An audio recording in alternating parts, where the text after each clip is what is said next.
we didn't even have concussions. I mean, that wasn't even a thing. He said we didn't have. He said we didn't even have concussions. That wasn't a fucking thing yet. You know, you had to be asleep.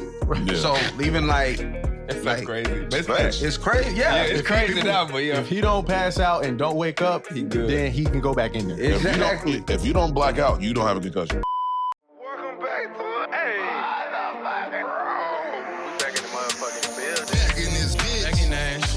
That's nothing but Memphis, baby. Hey, that's what we do. And then past that road was the hood. Fuck the op. He said, "Oh, you want a shot?" I said, yeah. I'm in the city, fuck with me, now I got to fuck with the city. Light it up, light it up.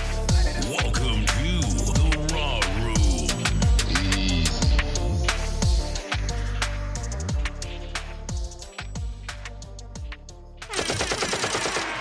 Back in the building, baby.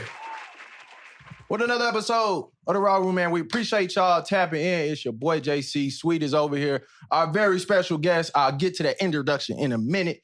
We got King over here. Man, set up this whole thing and decided not to show up today to work. I don't know, bro. How you gonna set up the guest and don't even show up for the episode? Bro, he John on my last nerve with the dog last week, bro. Like, and not this week. All right, he don't want to show up to work. In his suit, bro. He don't want to show up to work, man. But look, man, we appreciate y'all showing up, tapping in for another episode, man. If you're new here, go ahead, hit that subscribe button over there on the YouTube. Join the room, man. A whole lot of going on. Mm-hmm. Okay, all spring, all summer, all 2026. Sir. Come on now, we told y'all how we was coming. Yeah. We got a lot for y'all. So y'all make sure y'all tapped in. Roomies, and y'all know what time it is. Pay that rent. Pay the rent. Comment, share that out. Tell somebody, tell a friend to tell a friend. Okay? Mm-hmm. The Raw Room just dropped. If I got one more person asking me, hey, JC, when the new episode? When the new episode dropping? It's Thursday. Oh, man. Not a real woman. The episode drop on Wednesday, bro. Yes, man. Like, what? Come on now. Tap in. Come on, like clockwork. It's going to be there. It's unless otherwise stated. Come on now. Every Wednesday. Every Wednesday. Like there. Clockwork, man. We there. We getting to it. Be a real roomie. Mm-hmm. Speaking of roomies, I had a random roomie. Hey, man, I appreciate your show, man. I just want to say, man, I don't rock with sweet either. That 3-pack of donuts is stupid from God. Cooking shit. That was the only thing he said. And he didn't say nothing about liking the show. Let me ask him. That's all he said, and then he walked off. Was he a big back? I mean, he was small. Okay, see. He was short. You profiling? Absolutely. That was an easy profile. He was short. Easy profile. He was short, but he wasn't. Nah, that's messed up. That man was round. He was short and round. He was round. I know he was round. He does security, so. Okay. Yeah. All right. Bowling ball kind of. Yeah. Okay, bowling ball is kind of crazy. That's actually a great very Navish built. Navish built.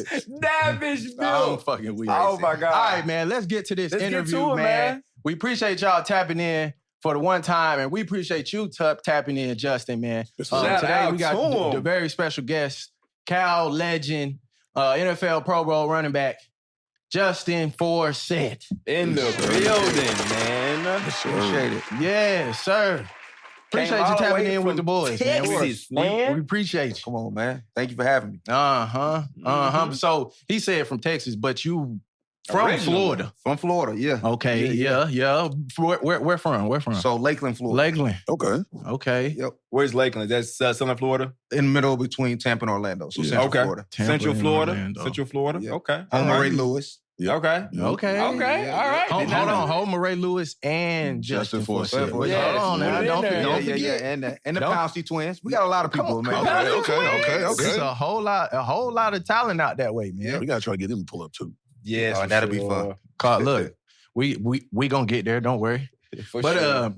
All hailing from Lakeland, Florida, man. What was it like growing up out there? Shit, you didn't already name some of the legends out there, and you know that if that just give a glimpse into what ball was like for you. Yeah, I was born in Lakeland. I actually grew up in a smaller town next to Lakeland, which is about 3,000 people. It's called Mulberry, Florida. Yeah. So it was. Hold on. We saw the same. My bad. I'm not seeing what you said. Yeah, you He were had talking. the pictures going, and then I was like, wait a minute. That ain't me. I said, We wait a look minute. different. Y'all hilarious. My bad. Hilarious. My bad. Anyway, That's back fake. to it. That's Go ahead, fake Justin, fault. go That's ahead, fake go fault. Fake fault, bro. Yeah. That's funny though. Yeah. I said, wait a minute. Nigga, light skin one time. Yeah. That's that Florida heat. That's what people don't know. That's what we happened. build that tent over time. Like, we all come out light. Oh, shit. That's real. That's yeah. real. Yeah, I bet, Justin. Yeah, go ahead. No, but yeah, I grew up in a smaller town, 3,000 people, blue collar town, and family, small family. I was the middle child of 3 boys, Okay. son of a preacher. Mom was an entrepreneur with my dad, as they also owned a restaurant there, a barbecue restaurant Oh, in nice. town. So I had big dreams for myself. We were financially unstable most of my life, bouncing around from one place to the next, never owned a home anywhere we've been. Yeah. And I just wanted more. I didn't want to have to fight and struggle the way we struggle. I mean, at one point in my life, I was living out of a motel at the edge of town with my brothers. And I was just declaring in that moment that, man, I got to have more. My family, my future family won't have to deal with the same things that I'm dealing with. Yeah. I was going to fight my way out. So growing up, what turned you to sports? I mean, we grew up in the era in the 1900s where Outside. Yeah, we was outside.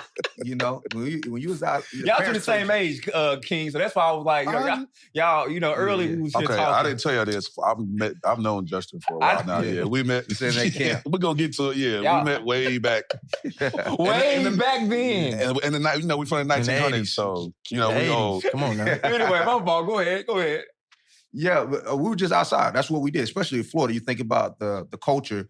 I mean, sun up, sun down, you out there playing football on the asphalt, pick them up, bust them up, or wherever you call it in the region that where you from. We was out there in the middle of a vacant lot, just playing and hustling. And sometimes it was basketball in the local park. Sometimes we had rollerblades and we was playing with bottle caps. So we was playing because after looking at Mighty Ducks. Yeah. Yes, sir. We out there doing the flying V in the trenches. Yeah. And but yeah, football was introduced to us early, and sports was introduced to us. So we stayed. My family, whether my dad or parents could be there or not, we was going to be in sports. My uncles taking me, aunts, grandmas taking me.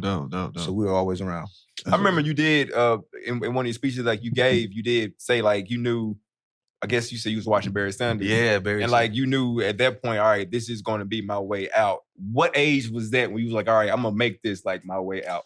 Yeah, it was around that 10 to 12 age range. It was when we started really struggling financially. And I was just like, man, this has got to be my path. I always loved sports. I thought it was going to be basketball. And that was my like first love. But I was better at football, obviously. And so I just worked and trained as hard as I could. I always viewed it as that vehicle out instead of something as just a hobby. It's like I feel like when you come from areas and where we come from, you had to be a little bit more mature or think about things more maturely at an earlier age than most people, most kids didn't have to think about it. But I was thinking about getting my parents a house, cars, and getting us out of the situation that we're in at a very early age. So football was just going to be that vehicle for me to do that.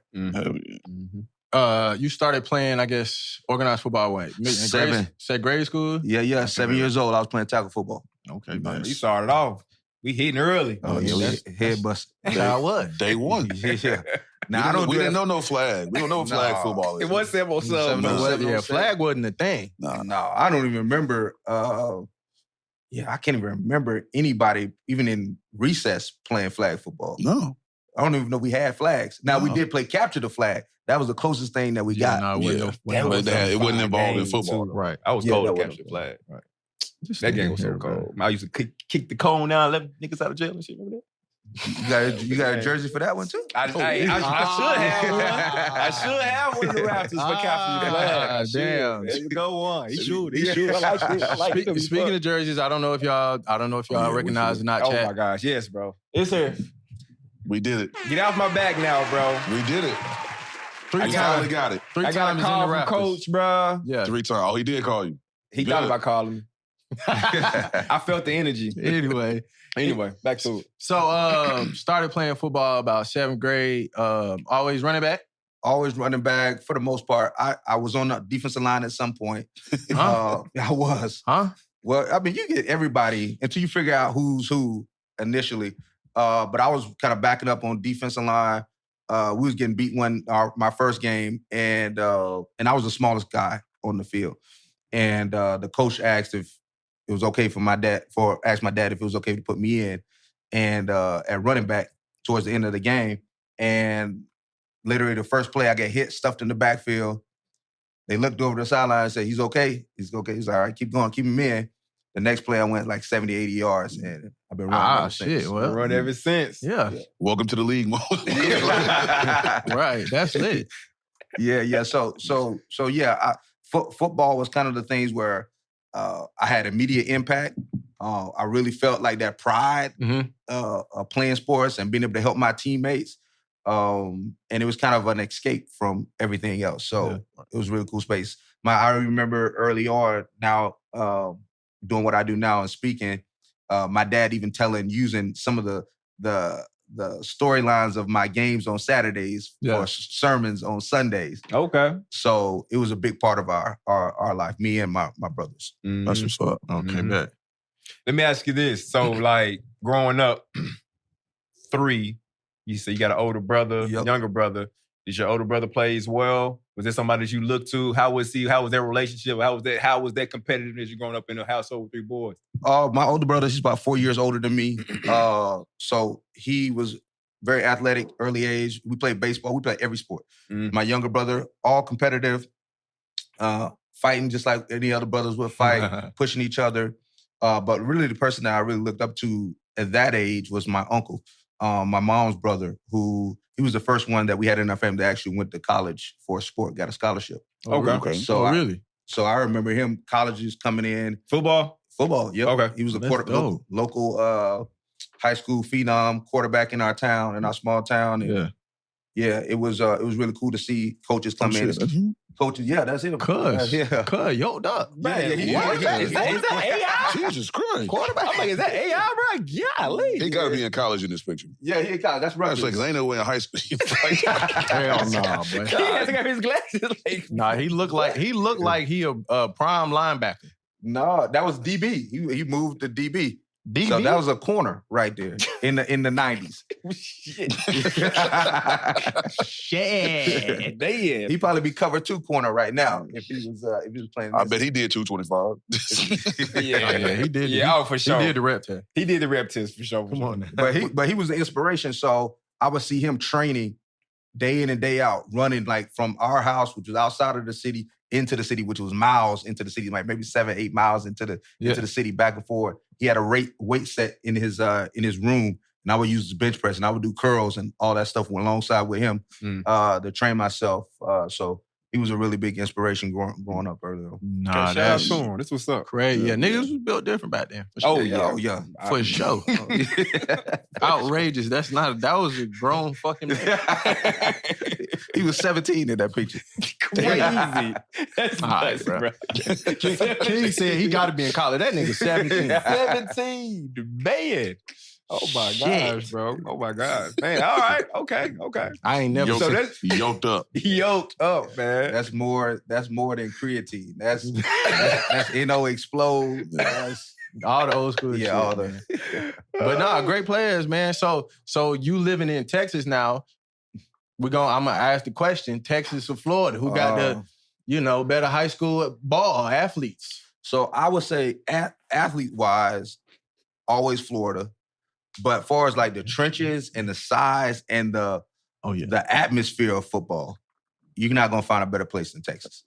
I mean, you go to a game. When I moved out there my junior year of high school, and even though I was in a smaller school, we would go into these towns, these country towns, and it would be shut down. Everything you would ride through, dark in there, and then just go to the lights. You follow the lights. That's where everybody said, go to the lights. Yeah, that's it. So it was a really cool experience. It was something I never seen before, and then seeing the size difference from Florida to Texas in high school, where your offensive and defensive line were, I mean, they 200 plus pounds, 300 pounds. Yeah. Where we had guys that you could be 190 and 180 be on the line somewhere. No, I've definitely seen that. One of my boys played at Lake Travis. Oh yeah. It was dudes on the D line with him that was about the same size as me. I'm like, How the hell? He looked like he 170. I can see, he not that damn. He ain't 200 pounds, and he out there playing like DN. And I'm like, bro, this shit don't make. He wouldn't lasted out there. That nigga got fucked up on the line. But also, just the mentality is different. Like the way they treat ball and the way they train, even in high school, was different. Like we just being athletes, and like I said, we wake up in the morning in Florida. We play football all day. We go all day. And this was like, we got that skill development. That was just like that competitive drive. But as far as training, the regimens, where they do practices, it was a complete shift from what I ever experienced prior being in Florida. So it was eye-opening. But I'm still, that dog. So when you put me in a city, you put me in the country. Yeah. The dog's gonna show up. So I was able to make an impact right away when I moved from Florida to Texas. Oh, that's dope. That's dope. So you said you moved your junior year. So what was your first 2 years, freshman, sophomore year, like in Florida then? Man, it was crazy. I was still, I was one of those guys that I always believe speak those things as though they were, like speaking into existence. So I was like, man, for 8th grade, everybody would make fun of me. I was like, man, I'm playing varsity my freshman year. I'll just go around and keep saying that. Right. Now, did I actually believe it was gonna happen? I don't know. I was just thinking like, man, I had a skill. Put the words out there at least. Yeah. And then I ended up playing right away. My freshman year, I was playing corner. Got on the field for varsity. And there was a guy named Jamil Cornelius who was like a top receiver at the time. He ended up going to Florida. He was playing at Fort Meade High School, which was another neighboring rival school. And he beat me on the first play. Hitch and go. I went down on that hitch because we were playing cover 3. Yeah. I went down for that hitch. I was going to make a play, and he was gone. Bit the cheese, boy. Yeah, quick. Damn.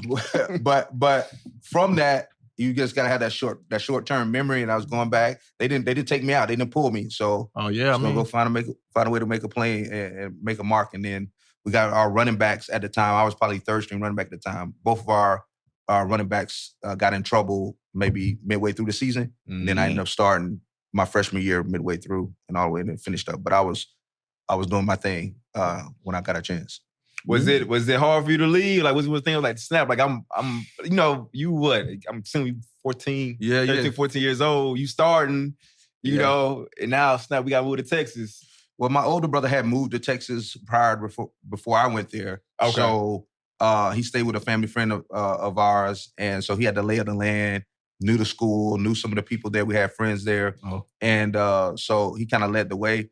And I was excited to go to at least put myself in a position to go to college. Okay. Because no one was really going to college from where my little school that I was in. Okay.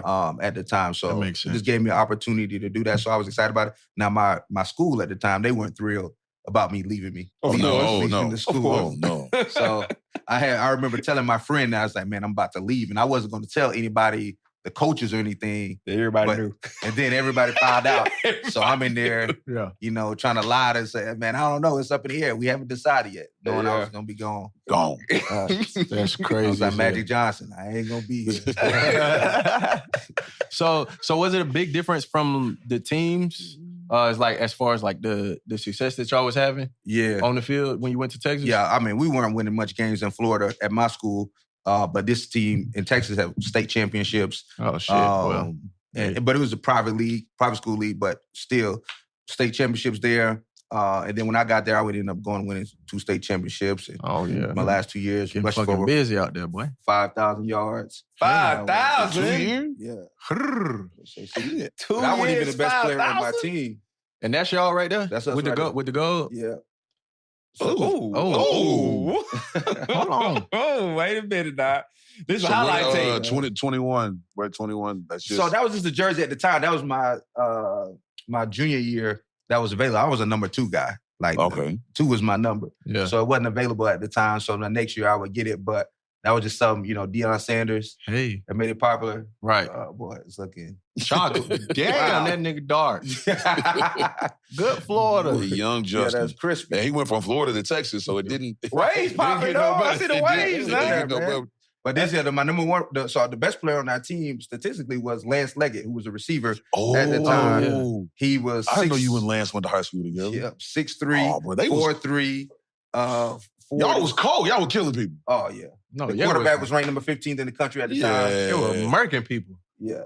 Yeah, I didn't know Lance went too. Oh yeah. Yeah. Nobody can run with him. He was too fast. No way. They couldn't run with him. Oh shit! Goodness gracious! Come on now. And then you come out of the backfield, shit. High school, that's all you. Crazy. If you got a quarterback and get you the ball to a receiver like that and a running back like him, bro, it's over. As a quarterback, my numbers are going to be great. Say had what 63 touchdowns in 2 years. Yep. 63 touchdowns. They say they called him the truth. Lance right there. That's true. Yeah, that's Lance. Yeah, man. I mean, we moved together from Florida, so we grew up together in Florida. Oh, okay. And we moved out there.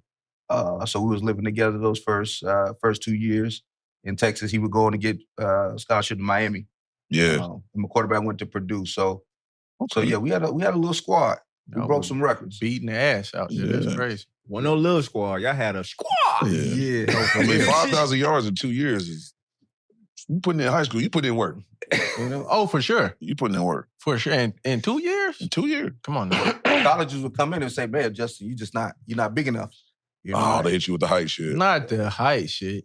Not big enough, not strong enough, not fast enough. I wasn't a blazer, but I was always shifty, quick, and I can get to where I need to get to. Is we watching the tape? Right.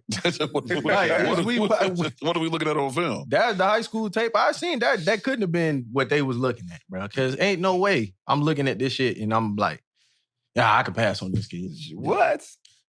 All of them did, man. I mean, thankfully my high school coach was an NFL player. He was a tight end for the Oilers back in the day with Earl Campbell. So he had a lot of connections with our colleges and stuff. So, and then having Lance and our quarterback David at the time of high school, everybody wanted to come at least to see them. They wanted them. They were highly heralded and sought after guys. But when I would go to camps, I remember going to the Florida State and Florida camp. I go to the Florida camp and I performed well with the opportunities that I give me. But you gotta do something really special at them camps, right? To really show you. When they go out there for running backs, we doing one-on-ones. I mean, if I give me a check through route or a check slow or somewhere where I'm just I don't get an option, right. I don't get a goal, I can't do none of the routes that can really show my skill set. It's really tough. And I remember throughout the day, because normally during those junior day camps, you would go on the field and then there'll be time like in meeting rooms later, maybe that night. Yeah. And I remember Coach Loxley, I think that's his name, who's now the coach for Maryland. He was a running back coach. And I remember he was just like talking. He was like, man, I don't want to hear nothing about no small town, small school, private school running back that's breaking records and running for all these yards because they don't translate. Yeah. Right. And I remember taking that and getting that hearing that in my mind. It was like, man, I got to go show this guy and I got to show everybody else that they wrong about me. Yeah. And that was my junior year. And then when I went to the Florida State camp, I was a Florida State fan. My mom went to Florida State. And Bobby Bowden, head coach there. Uh-huh. I went to that camp, did well, and midway through they would break up the camp from the smaller kids, like freshmen, middle school kids will go to a field, and then like the upperclassmen will go to another field, and they would like compete, do 7-on-7 and whatnot, or one-on-ones. They moved me to the middle school field at my junior camp. And I stopped being a Florida State fan that day. That'll do it. That's disrespectful. And then so I just always had that chip on my shoulder. It's like, man, I'm gonna prove everybody wrong. Mm-hmm. Everybody has something negative to say. It made them eat their words. And thankfully, I got an opportunity to do that down the road. That's what's up. While you was in high school, I know you did other sports too. Yeah. Obviously, you ran track. Yep. Played basketball. So the track question I got for you. Speed-wise, I know you said, when it comes to football, the athletes in Florida, it's more, I guess, organized, whatever you like to call it. Structured in Texas. Sure. Speed-wise, when it comes to track, Texas or Florida? Ooh. Right now or back then? Because right now we see in Texas doing some stuff. Texas, man. As somebody that coaches a track club, me and my wife, we coach a track club. Okay. I mean, the speed out there is ridiculous. There's a 7th grader right now. There's a receiver, Dominique Edison, who was a teammate of mine in Seattle. I think he played here in Nashville too, in Tennessee. And he's got a son in 7th grade running a 10-7. Adrian Peterson's son. Adrian Peterson runs. His son down there in Texas. He in Texas too. He 200. He runs a 10-7. 22, 23. I think it's ridiculous, like for kids to be moving Yeah. like that at that age. So, but like back then, Florida?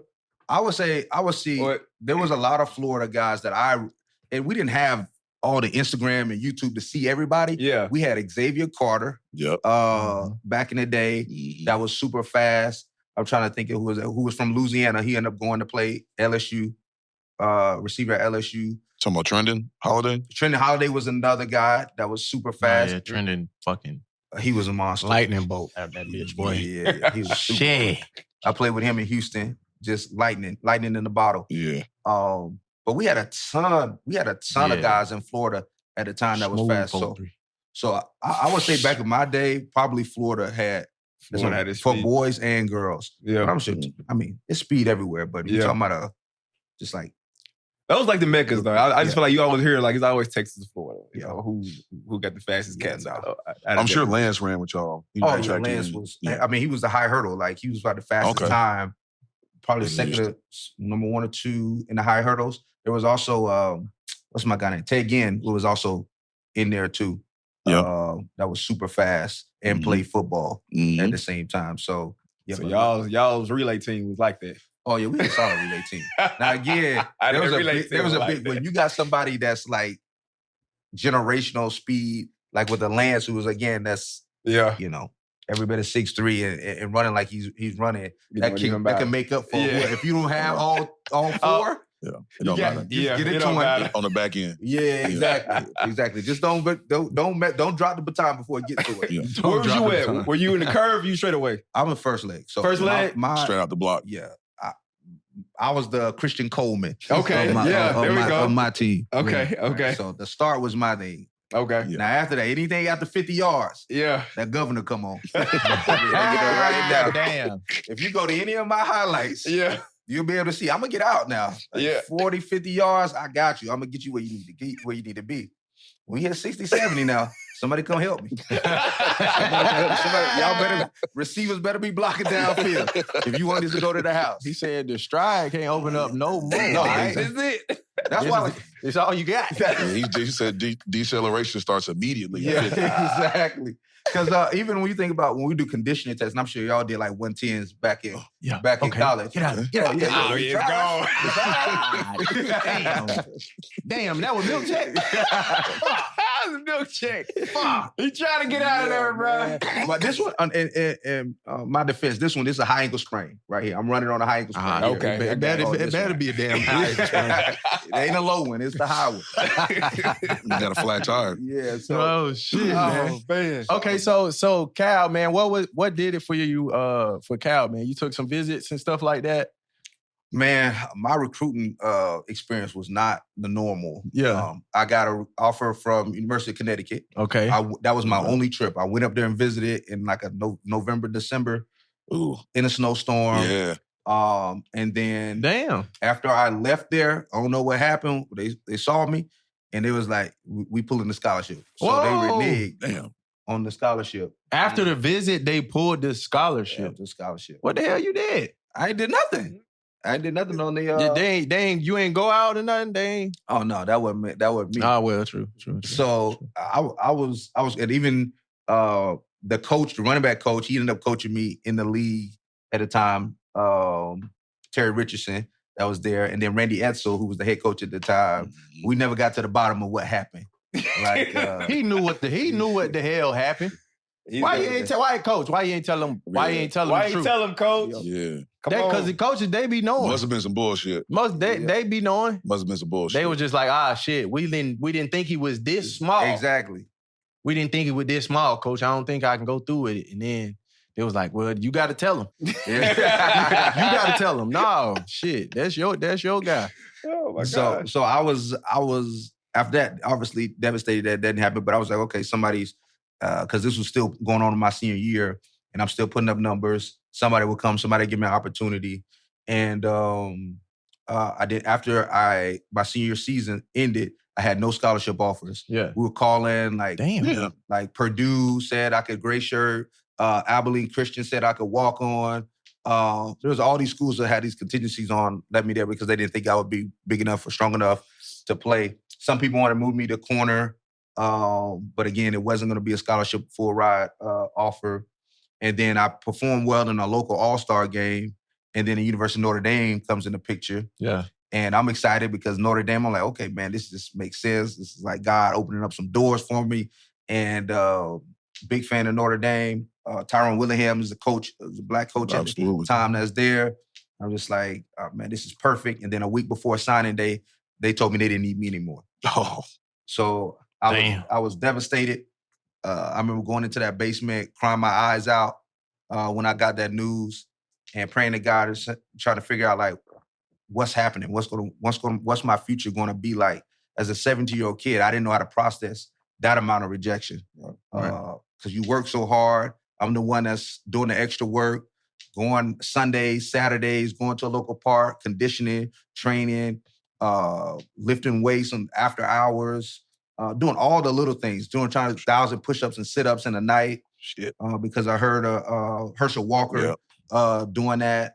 I'm studying film of Eddie George at the time, and he was doing ballet. So I started stretching, doing some of the stuff that I was seeing on the Blockbuster DVDs that VHSs that he had at the time. And so I do all this work, and I'm just like, God, like, I'm watching everybody else get the blessings that I've been working for. So you got to show me something. Mm-hmm. And I remember literally at that moment, I was crying my eyes out in that basement, and I kind of played Bible roulette. Was where you just try to open the Bible and say, God, just show me something. Mm-hmm. And I remember he led me to Proverbs 3, 5-6 in that moment, which says, trust in the Lord God with all your heart, lean not on your own understanding, acknowledge him in all your ways, and he'll direct your path. Mm-hmm. And at that moment, I remember then in that basement room, I was all by myself, and I felt like this warming sensation come over my body at the time. And I never felt anything like this before in my life.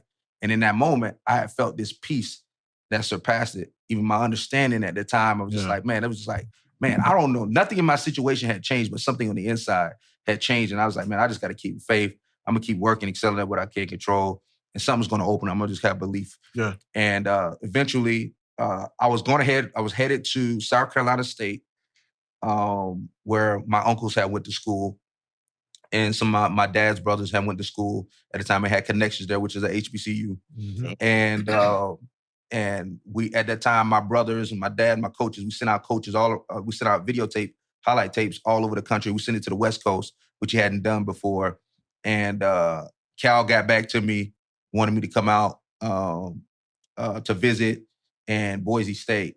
Cal responded first, so I went out there, took a tour, loved it, and I was going to sign right away as long as they was going to offer the paper. I mean, I was ready to sign and ready to go, just get an opportunity. And this was May.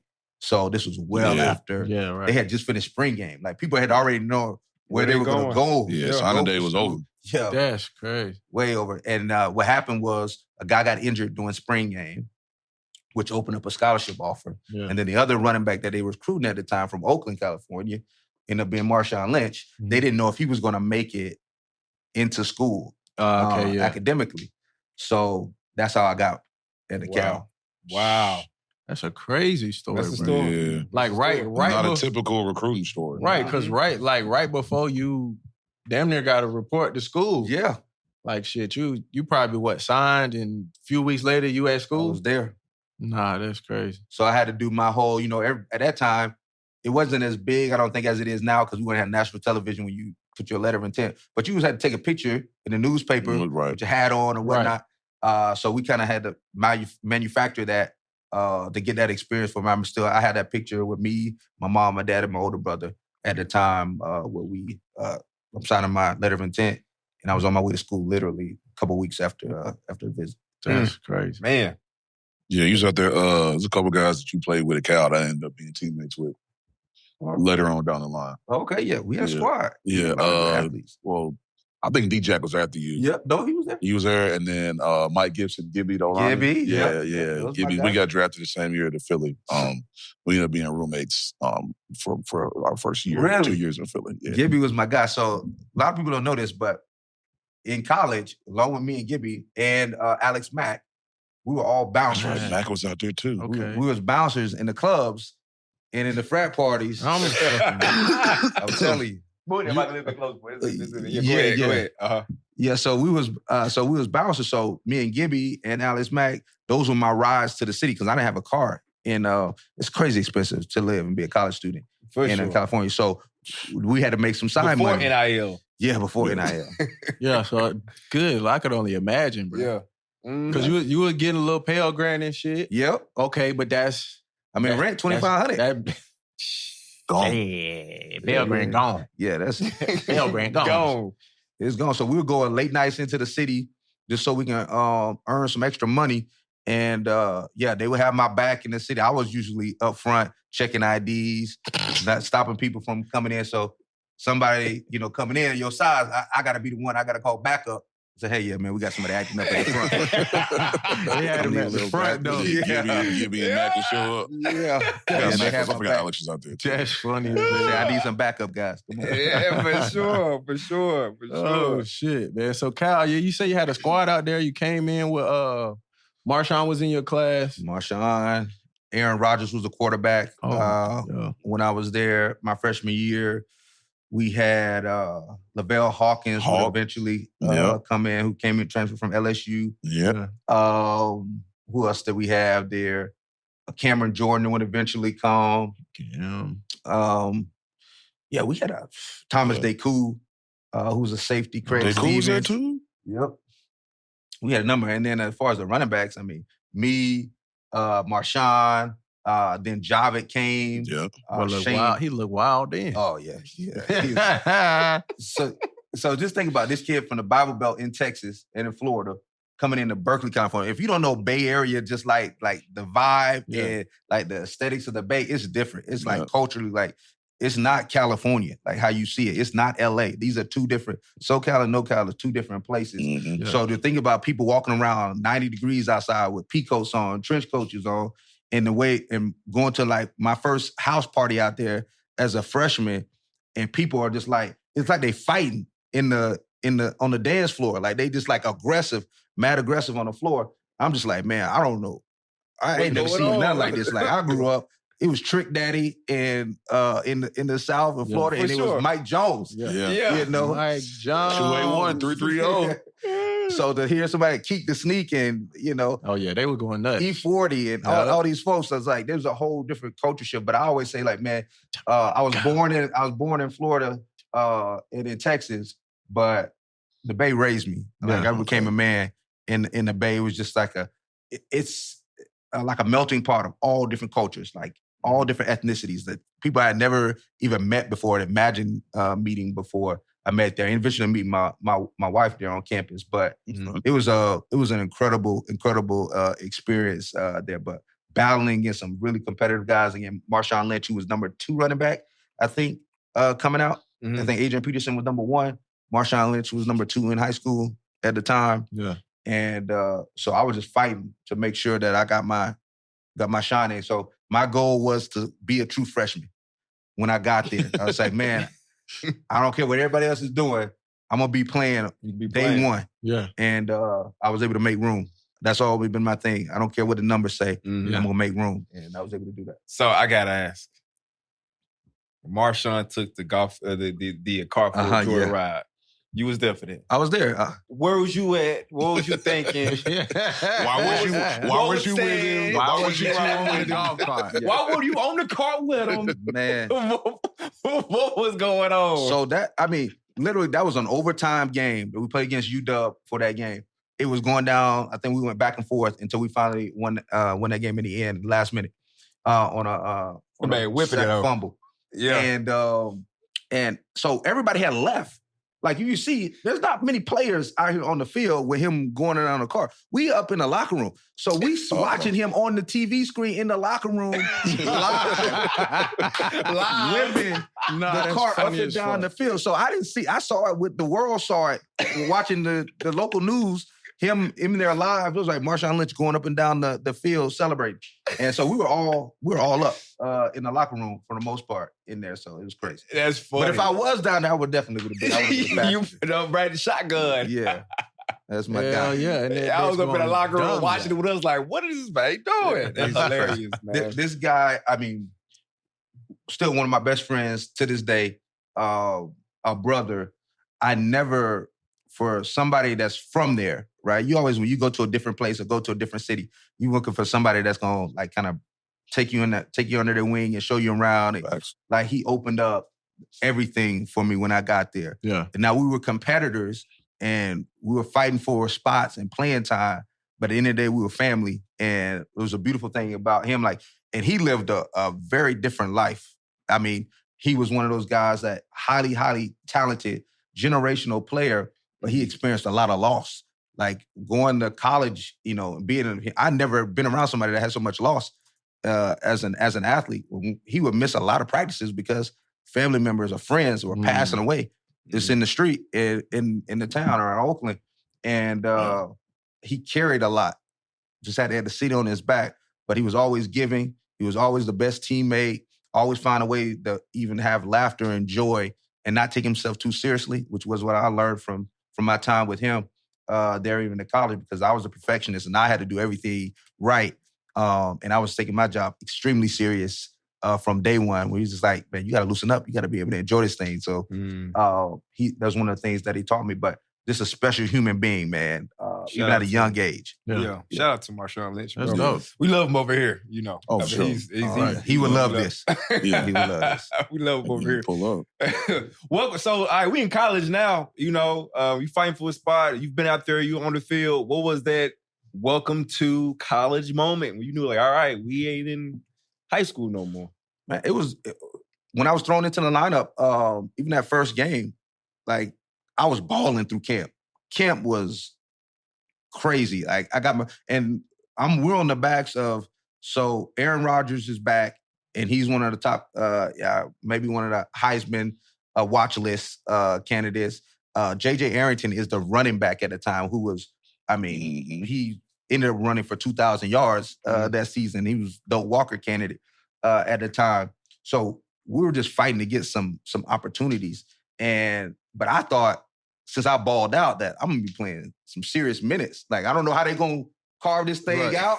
Right. But I know I'm in the mix. See, I'm getting somehow. Something. Figure it out. Something. Yeah, that's for y'all to figure out. Figure it out. But I was waiting. So that first quarter go by, that second quarter go by, third quarter, I'm just like, man, we play Air Force. And I'm like, man, why I'm not in the rotation? Yeah. And even Marshawn, he was the kick returner at the time, and he was going in and out to spare. But this is old school running back where, he not get the main running back is the main running back. Right. It wasn't really like no third down situation. You got to have special packages coming in. So I was over there in my first game, like, man, I just want an opportunity. And I ended up getting the carry towards the end of the game and getting my first touchdown. In that first game, I was like, oh yeah, I can do this. Beat the brakes off of Air Force. Come on now. We went to work. They had 3 running backs and Aaron Rodgers get a rushing touchdown. Everybody's going. Oh no. Yeah, everybody got a little piece that game. But that was really cool. And then I'll go and follow up, and I would play, I want to say that next game, UW. Yeah. Which was the school Tyrone Willingham went to after getting let go from Notre Dame. Yeah. And that was the guy that was the head coach for Notre Dame. Revenge game. Yeah. So definitely a sweet opportunity where I think we blocked the punt. I scooped and scored it in the end zone. See, come on and then now. you looked at him. I didn't even have to, man. But at the I did definitely go up and shake his hand at the end of the game, to make sure that he knew I was there. Yeah. Let him know. You didn't think I was good enough, and I scored a touchdown on your team. On your team. But it all worked out, man, because you just think like how everything played out for me. If I would have went to Notre Dame, Tyrone Willingham gets fired, Charlie Weiss comes in. Yeah. And it's a whole new regime coming in, right, trying to get their whole, their players onto the roster. I go to Cal. I end up going there, playing right away,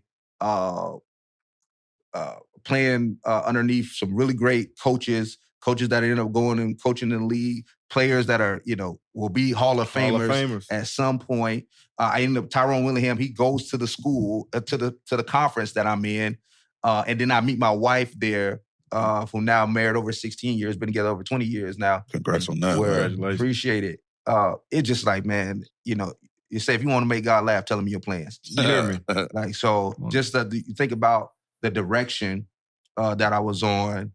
I couldn't have written it any better. And I think for me, what I learned. Oh, yeah, that's it. There it is. Ball out.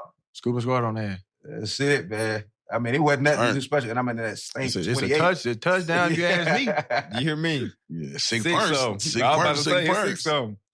Yeah, no, that was super special, man. One of the things one of the really cool moments that stick out in my life and the journey, the ups and downs that I had to face.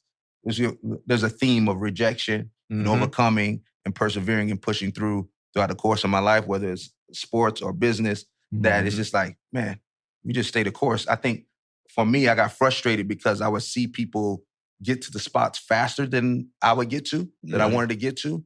What I learned over time is that it's not about speed, it's more about direction. As long as you stay on the right direction and the path and you're doing the things that get there, that can get you to your final destination, it doesn't matter who gets there faster than you, right? Because them getting there faster than you doesn't disqualify you from your goal or your prize at the end of the day.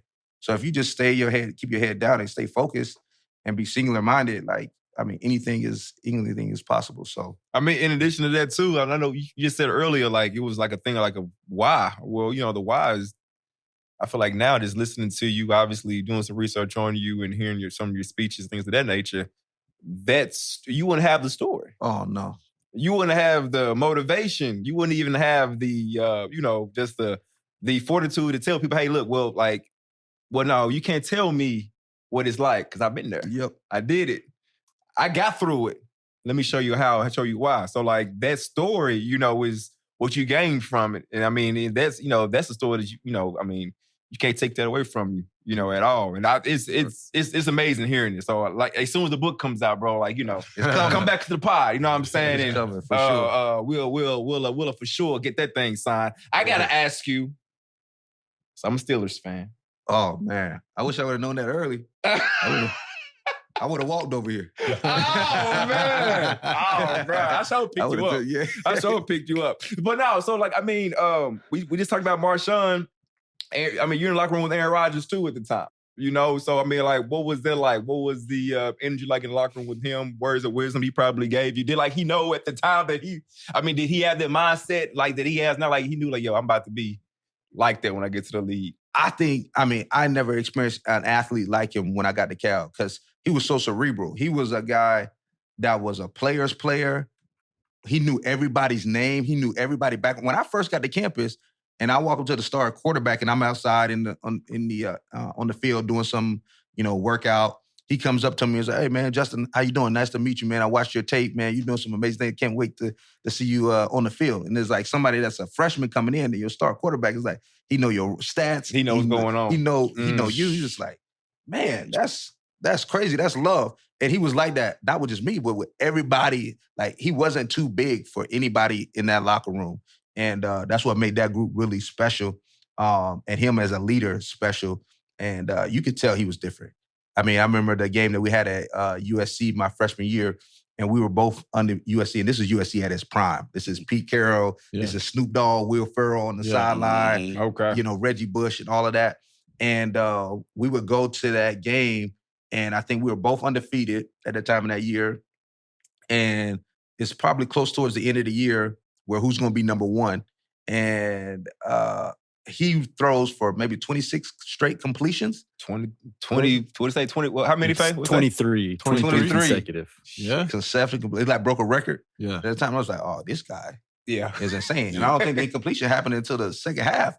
Against that defense, too. Against that defense. That's an NFL defense, too. Right. Yeah, that was crazy. So I'm trying to think about who all was on that defense. Lofa Tatupu. Yeah. Darnell Bean.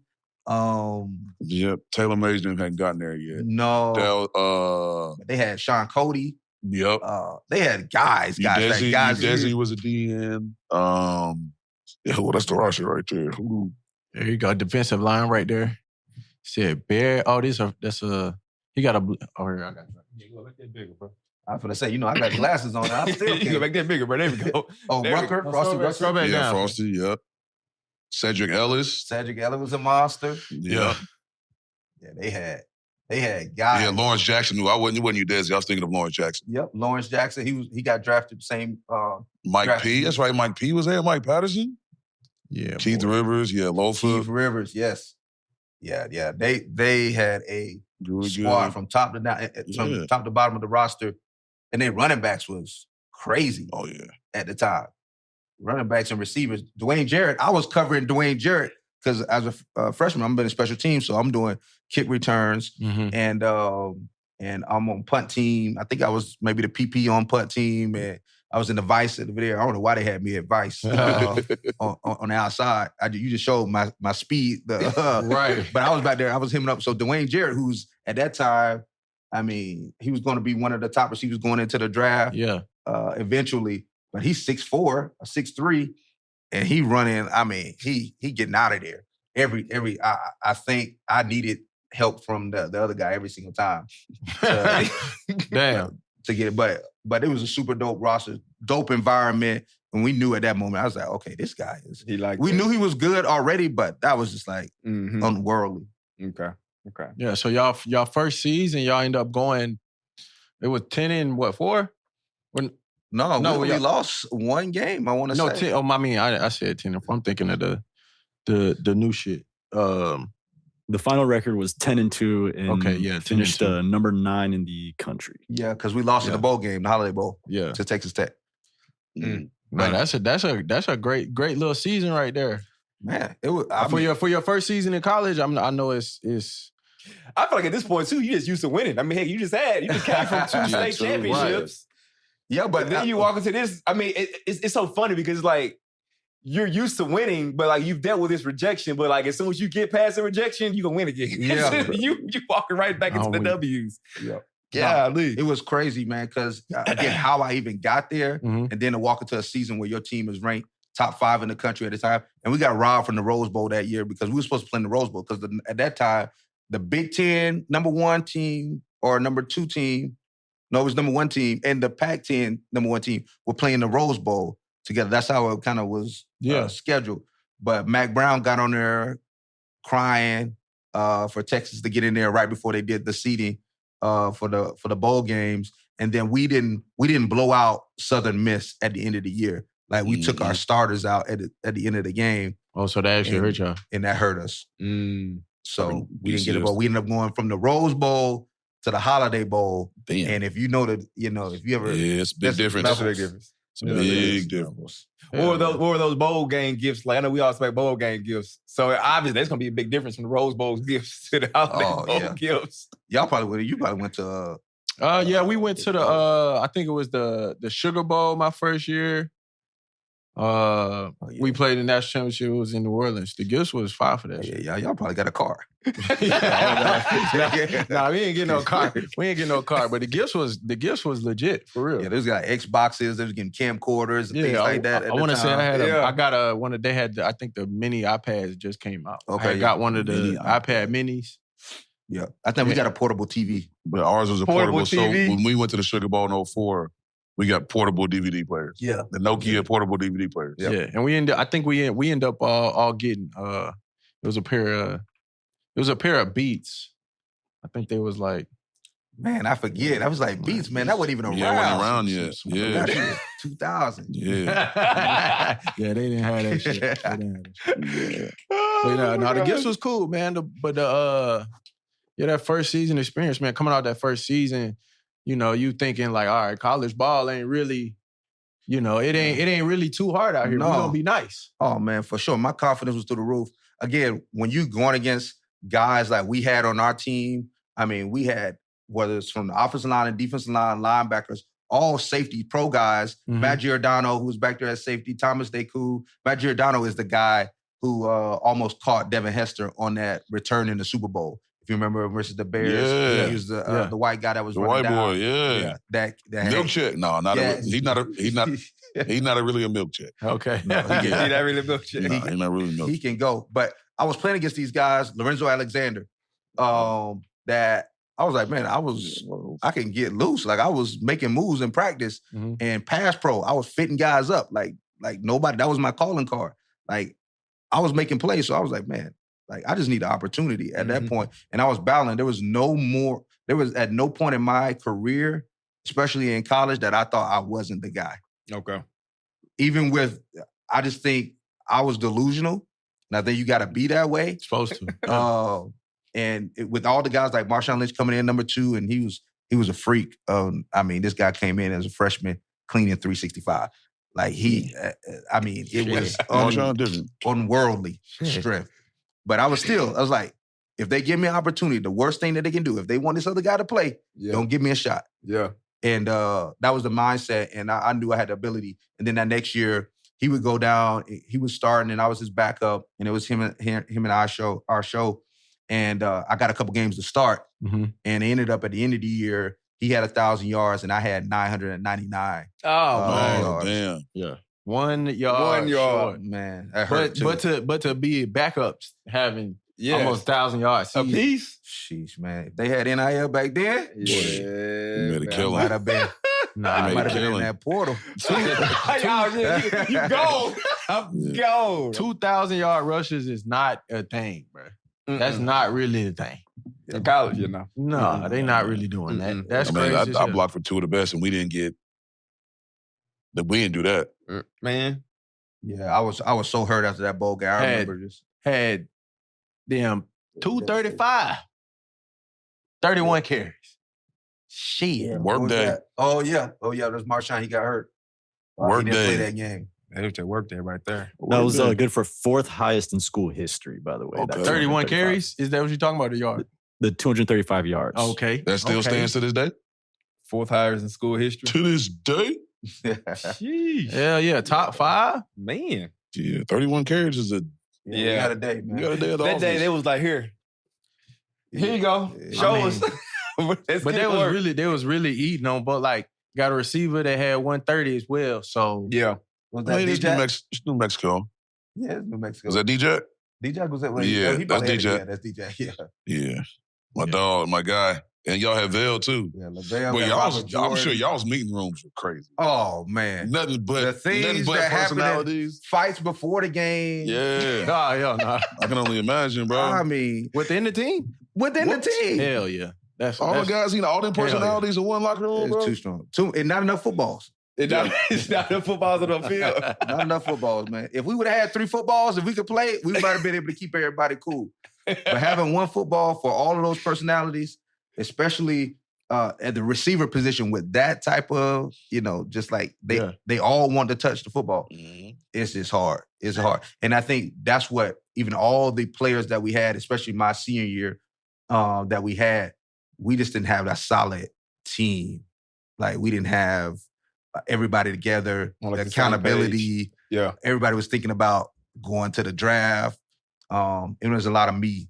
And that really kept us from getting our championship. Oh yeah. Rolling on 20. Yeah, man. That was the little campaign that they had for me.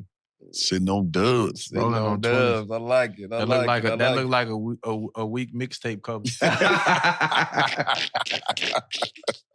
Nah, for real, like some Dat Piff type, That's definitely a Dat Piff cover. Spin real. Come on now. Definitely a Dat Piff cover. Oh my God. Biceps is crazy though. Biceps is crazy in this. Yeah. So your senior year, you RB1 now. RB1, man. And it's crazy. Still the chip is on my shoulder because as going in there, of course, I had a name by that point, but everybody was talking about this young kid coming behind me named Javid Best. Yeah. And and he was special. I remember that punt return with DJ. He was special. But it was my show. Coach had gave me the reins, and I had an opportunity. We got blew out by Tennessee. That was our first game of the year. Was Tennessee in my senior year. Yeah. But the year before, Tennessee played us in Rocky Top. We played them down there, and we got smashed. I knew it was going to be a wrap when they knocked out our strongest player, the first play of the game. Knocked him out? Knocked him out. He was out of the game, concussed, gone. Damn. Our strongest one, the strongest guy in the weight room. That fucked up the whole team right there? It was like, man, that's our guy.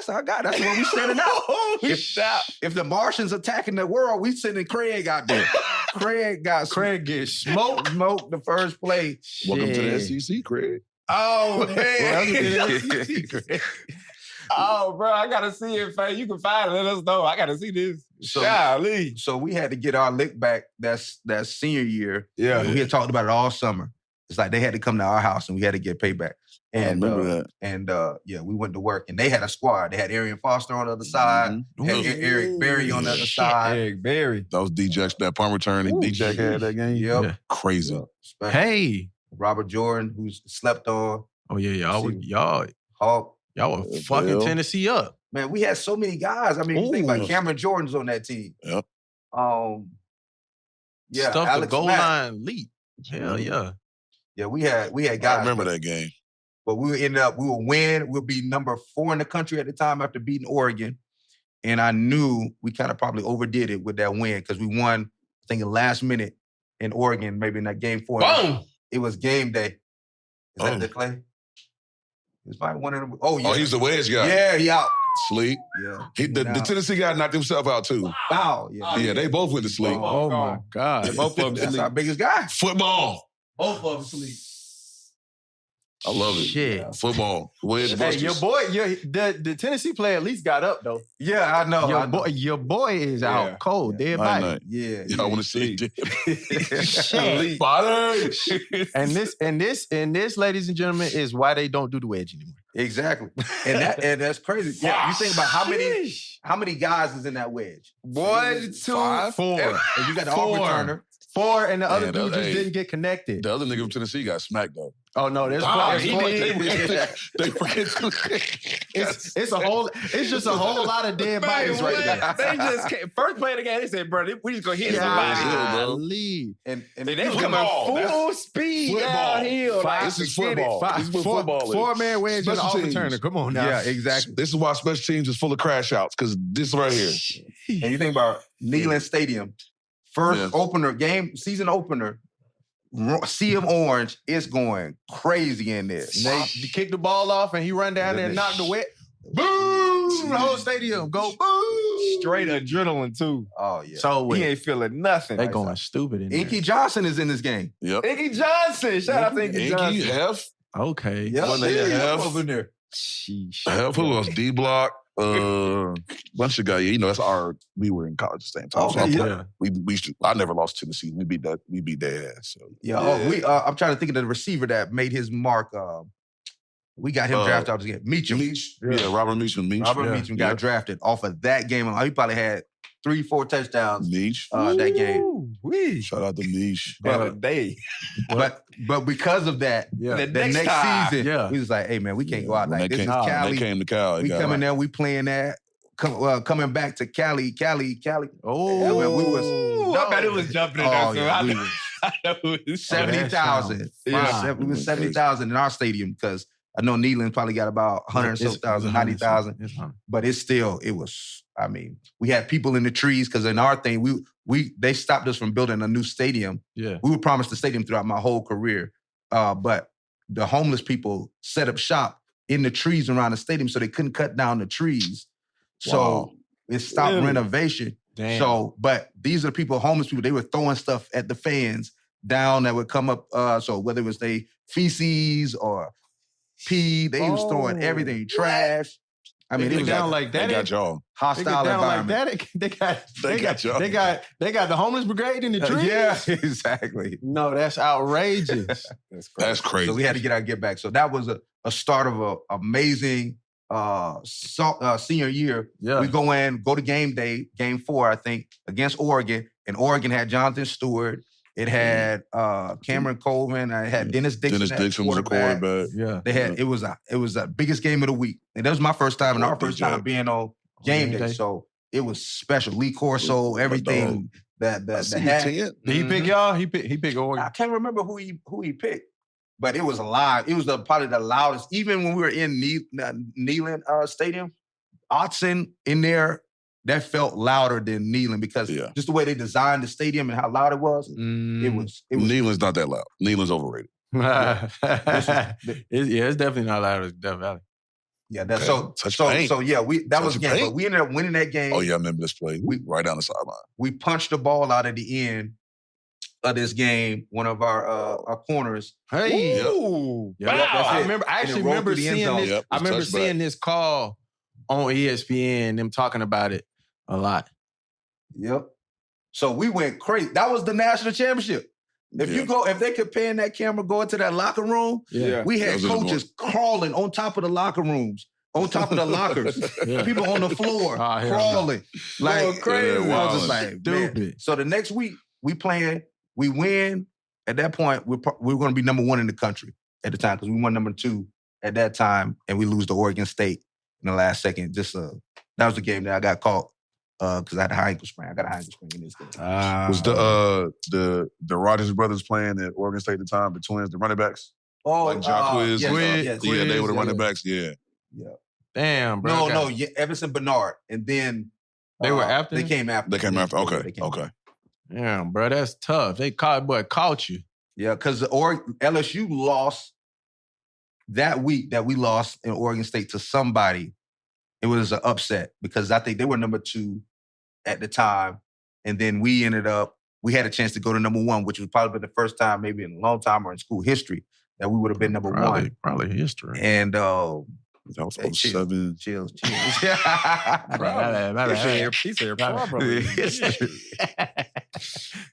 But no, it was a special one. But we went downhill from that, and we lost maybe like 5, 6 straight. Oh, damn. And then, so that's when we talk about those. For real. I thought it was like a little hiccup. That's when it got real selfish. Yo, man.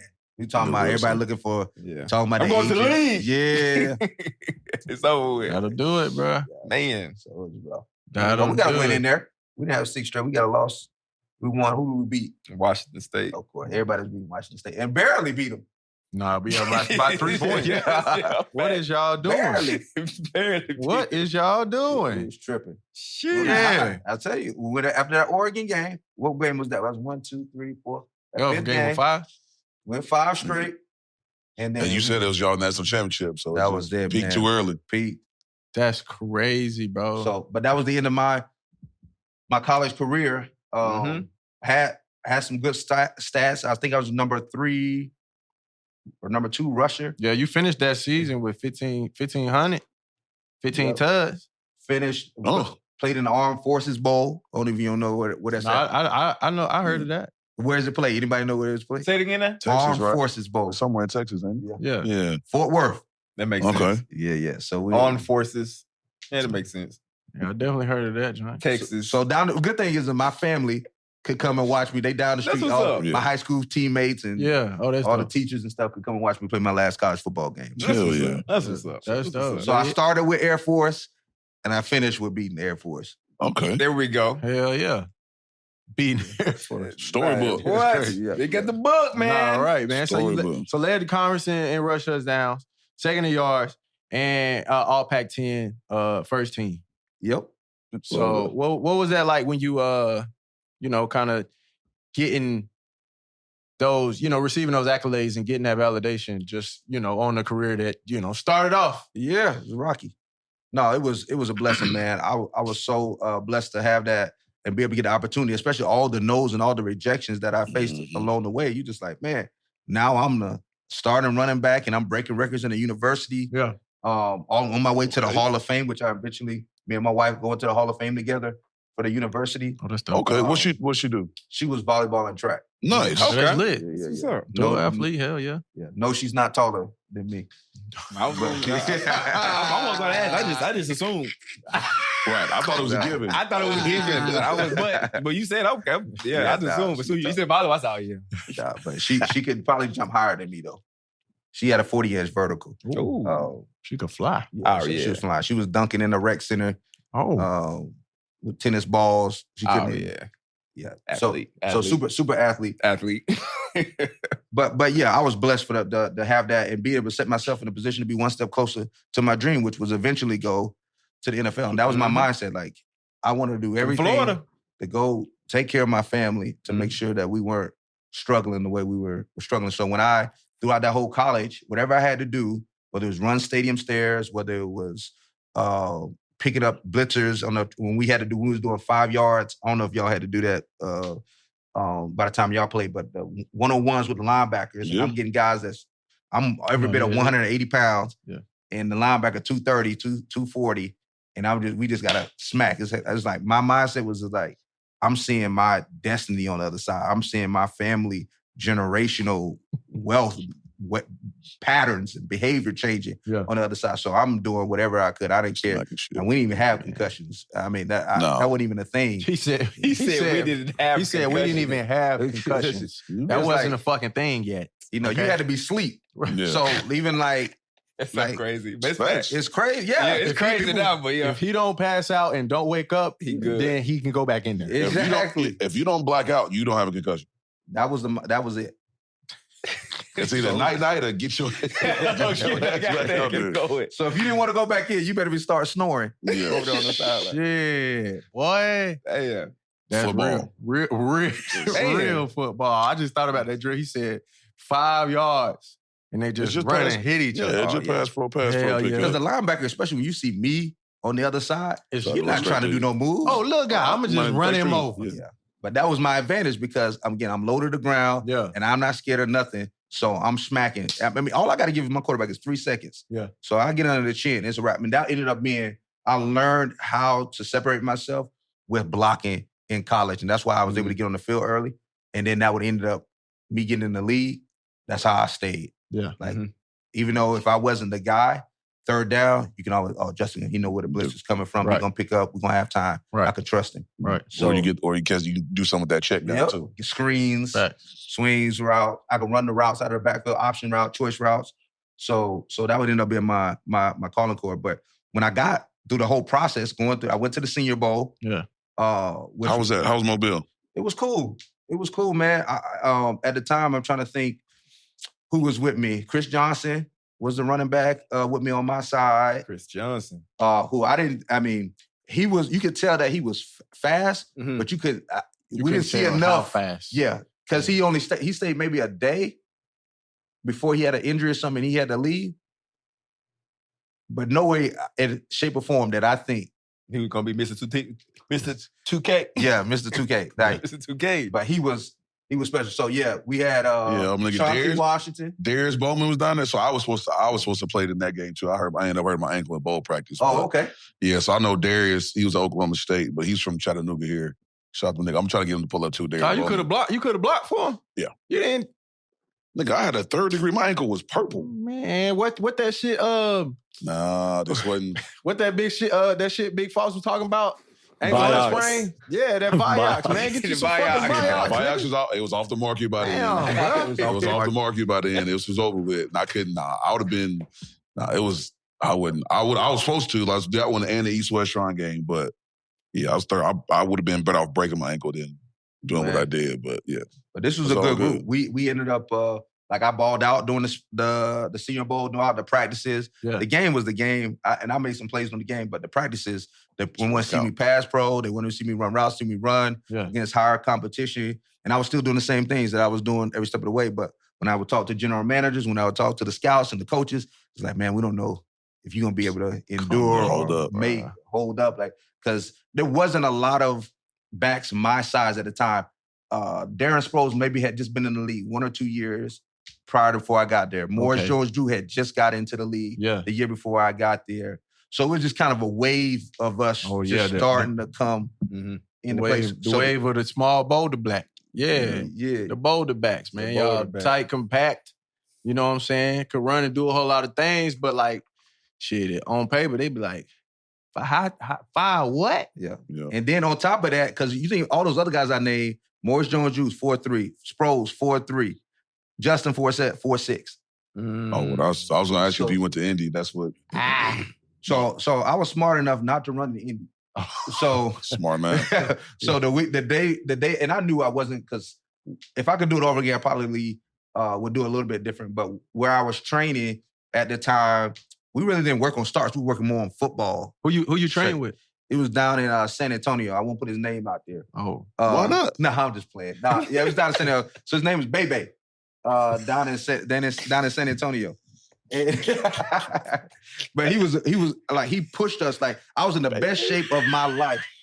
So instead of, because I didn't want to go to API at the time. Yeah. I didn't want to go to Chip Smith out in London because I felt like there was going to be a lot of people, and I needed a lot of work on my speed. On my 40. So I wanted like intentional time. So I went out to San Antonio, Priest Holmes trainer down there, who's another smaller back. It was like, he's gonna get you right. So I went out there and I trained But I got back and I just knew I was like, man, I need to work more on my 40, and I'll just wait for pro day because I knew everybody was gonna be at our pro day because D-Jack was out, I was there, Alex Mack, a bunch of guys that was gonna be a top draft picks. So I told him I wasn't gonna run a 40, but I did everything else. Okay. At the top. 26 on the bench. Oh yeah, we were strong now. We were strong. Like, what was your overall like combine experience? It was cool, like.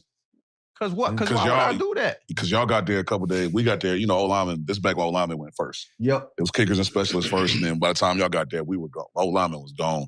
But how was your overall experience? Like, what do you? Man, it was a blur. It was draining. I mean, I liked it. The only other time I've been that tired was on my wedding day. Okay. Like, it is just like nonstop, go over and over again of just like interviews and like on your wedding day. I can understand that. You just like talking to people, you meeting people, you not taking pictures. Yeah, you're not really sitting down to like really enjoy, embrace everything. You just like, it's like really for everybody else at that time. So big ass shorts they gave. Oh man. Y'all look like y'all was hooping. Everything was baggy. It was like the little baseball cut shirts from the Cleats gear. Fire. Cleats fire though. Boy, man, I missed them motherfuckers. They need to bring them back. All the skill players say those were the best. Those are the best cleats ever. The best cleats to ever touch the turf. Yeah. Okay? You understand me? That's universal. Cause all the skill guys I know and play with, they always said those were the nothing. They haven't made a better cleat since. These young niggas now don't know football cleats. No. These didn't touch your feet and you get. Especially when you can start customizing them too. Hey, when I tell you automatically feel like you good 0.2 of a second faster on your 40. I'm automatically 4.2 off top. Just because I got these on right now. Facts. And we used to, when we had freak them up was with the ankle braces. Yeah. Had the ankle braces, the black ankle braces on there. Come on now, bro. Yeah. ASOs. Yep. So I would go through the combine. Again, they were all still down. But my agent was saying like, man, 3rd round. That's essentially at the highest that you would go. So I knew at that point, I think we only had 2 days. Another Saturday and Sunday at the draft. It was just, So 1st round, I knew. I mean, I was going bowling with my brother on Saturday, and we had one of the top running back drafts in the history of the NFL. Whole lot of motherfuckers. At that time. So I'm watching people going up with Darren McFadden. I think he may be the first one off the board. Felix Jones. Yeah. All in the 1st round. And then the next day come, I'm up early, getting ready for the draft. And my name was called for around 3rd round. I think Matt Forte dropped off the board. Jamal Charles had dropped off the board. And 3rd round comes and goes. I'm like, okay, I didn't get called. It's going to 4th round. 4th round. I'm seeing everybody name go through. I'm just like, man, I don't even recognize some of these guys. Right. I'm not going. So I'm like getting frustrated. And I'm like 5th round hit. And I'm just like, man, I just got to go take a nap. Like, I don't know what's going on. Like, hopefully I wake up to a phone call. I'm just trying to take a sleep. Right. But I can't, I'm stressing right now watching the draft go by. And so I wake up from the nap and still nobody's calling my name. Now I'm seeing people from like Wyoming, running backs from Dakota somewhere, like South Dakota, North Dakota, go. Shit. And I'm just like, what is going on? Like, how is this happening to me again? I'm thinking of all these running backs that are going in. And some of them, again, like you got some really Ray Rice, Steve Slater, Kevin Smith, who had rushed for 2,000 yards at the time. Yeah, Steve Slater, Tim Hightower. We had a number of this Mike Hart, who was a big name. Yeah, I know Mike Hart. At the time. So I'm watching all these guys that I had never heard of before go before me, and I'm panicking. And I remember starting getting calls at the 6th round, 7th round about from Vikings. It's just like, hey man, if you want to come unrestricted free agent, we want you to come here. We're looking for a role behind AP. The Bills called me and was like, hey, we got something. You and Marshawn played together at college. We want to get you guys back together as an unrestricted free agent. I'm just like, man, I don't even want to be taking these calls about being an unrestricted free agent. I'm trying to get drafted. Why aren't y'all drafting me if you want me? Right. And so I'm talking to another team at the time, and the Seahawks call in the 7th round, and my dad answered the other call because they couldn't get to me. I was on the phone call with somebody else in another team, and he says he's gonna call them back because I'm on the phone. They say, you probably want to pick up this phone call. We're about to draft him, and 7th round pick 233. So I ended up going and getting drafted. Hell yeah. And I was so excited, man. I wanted to see my name go across the screen. That was the thing. And I never got a chance to see my name go across the screen because I was just overwhelmed and excited. And I was talking to people on the phone call. You missed that, but so to this day, You still ain't seen it? Still ain't seen it. Oh, man. Damn, that's crazy. Faye, pull it up. Man. Pull it up, Faye. No, fuck We that. got you. We got you right my now. dog gotta be able to see If he pull his this name. up right here, He right gotta now, be able to see his name go across he gonna the find screen. I might cry. He gonna Come find on now, bro. That's the one moment Yeah. that we all looking for. Yeah, no. That was, it was still special because, again, somebody wanted me. Yeah. And at the end of the day, that's all you want is somebody wants you to give you the opportunity. That's all you need. And I ended up going to the best place I could go at the time, even though they had just got 2 running backs in free agency, Julius Jones and TJ Duckett. I love Big TJ Duckett, but he was great. Yeah, he had a lineman face mask at running back. Yeah, he was massive and could roll. Right. But there were 2 different running backs than what I brought to the table. Right. And so I got there hungry. Again, big chip on my shoulder. Now I fell all the way to the 7th round, almost not pick. Yeah, Big old TJ. Nigga, swole. I mean, you just think about this is Grown ass man. Grown ass man. Yeah, ball. Lineman face mask at running. Full cage at running back. I got a fucking ball head. I don't give a fuck. Give me the ball. Look at the wristband. Look how big the wristband. Come on now, cuz. Tape is. No, so I'll go there, get an opportunity. What really changed, I'm balling out doing camp. Pass pro, I'm smacking everybody. All the linebackers, and we had some really good linebackers there at the time. And I'm making my name. It was like, oh, who is this kid? Like out of nowhere, it's like this 7th round pick that's showing up. But what changed my first year was David Kirkman, who was my fullback at the time. He was from fullback from USC. Okay. He pulls me to the side. He say, Justin, man, like you're gifted, but if you don't play special teams, man, like you're not gonna make this team. Like you need to be our punt returner. Like I know you don't kick returner, but be punt returner. I'm like, man, I don't do no punts. Like I never in life have I ever did. I take a You never did punt return like high school, little league? Never. Oh, that's crazy. Damn. Never. I was back there at kickoff, but I just thought that was something that other people do. Like that was something. You thought the punt returners was crazy? Yeah. I mean, it is crazy. Like DJ a little throwed off. There? DJ punt returner, you got to be a little, back then, you got to be a little throwed off. You do, but I mean, it ain't. It's the scariest thing. People ask me, it's the scariest, hardest thing I did as a pro. I believe that. Because you literally, you ain't seeing it. You just hearing footsteps. And I never done it before. So the first couple of days, I'm dropping punts in practice, but because I'm balling on offense, and they were just like, oh, we got to get you. Yeah, just keep working. He gonna catch it. He gonna catch it. And I'm back there after practice. I'm back on the judge machine. And them the thing hit me off the face, shoulder pads and everything. And I'm catching as much as I can to just get reps in. And I'm thinking like, okay, I did this probably second week in, I told the special teams coach at the time, maybe second, third week in training camp. So maybe second week. And he was like, okay, cool. Let's get you back there. The first preseason game, I'm back there at punt return. Oh, wow. In the Metrodome in Minnesota. And I remember I'm just back there, just nervous as all get out. Because I've caught in the game, in practice now. And I got a couple of reps of people running at me, but what's it about for foot though? Different. Man. It ain't. Yeah. And then my first time catching punts is in a dome, which is a totally different experience. Yeah, the tracking it is different because now I'm looking up at this, whatever color the ceiling is. And the lights and their shadows now. So now the ball can drift into the light and then out of the light. And then you got a punter that's got a hang time of 5 seconds, and Chris Cluey, I think at the time. And I'm just like, I can't drop this football. Like, you're like job security, ball security is job security. You drop that motherfucker. You drop my football. But I ended up catching it, and I was making plays. My third preseason game, I ball out. I think I break records for the Seahawks in a preseason game. Like I maybe had 300 all-purpose, 200-something all-purpose yards. Was Big Walter? Big Walter was still there. Walter Jones. Yeah, Big Walter Jones. Matt Hasselbeck was my quarterback. Was Chris Spencer? Chris Spencer was there. So I coached his son the last 2 years, but he lives here in town. Yep. Yeah. Chris, good dude. Yeah, say you had 260 all-purpose yards. Outgained the whole Yeah. So the whole fucking they that getting nigga busy in preseason. 260, boy. Quit playing. I got all the yards. So what was crazy was the first play of I was a PP on punt team. The first play of the game, I give up a punt. Like I hit a doo-doo. Oh, you did a punt block? Yeah, I gave it up because I didn't make the right call and adjustment on there. So this was the third game. Maybe it is. I'm trying to think. Yeah, third game. Oh, third preseason game? Third preseason game. You hit that doo-doo.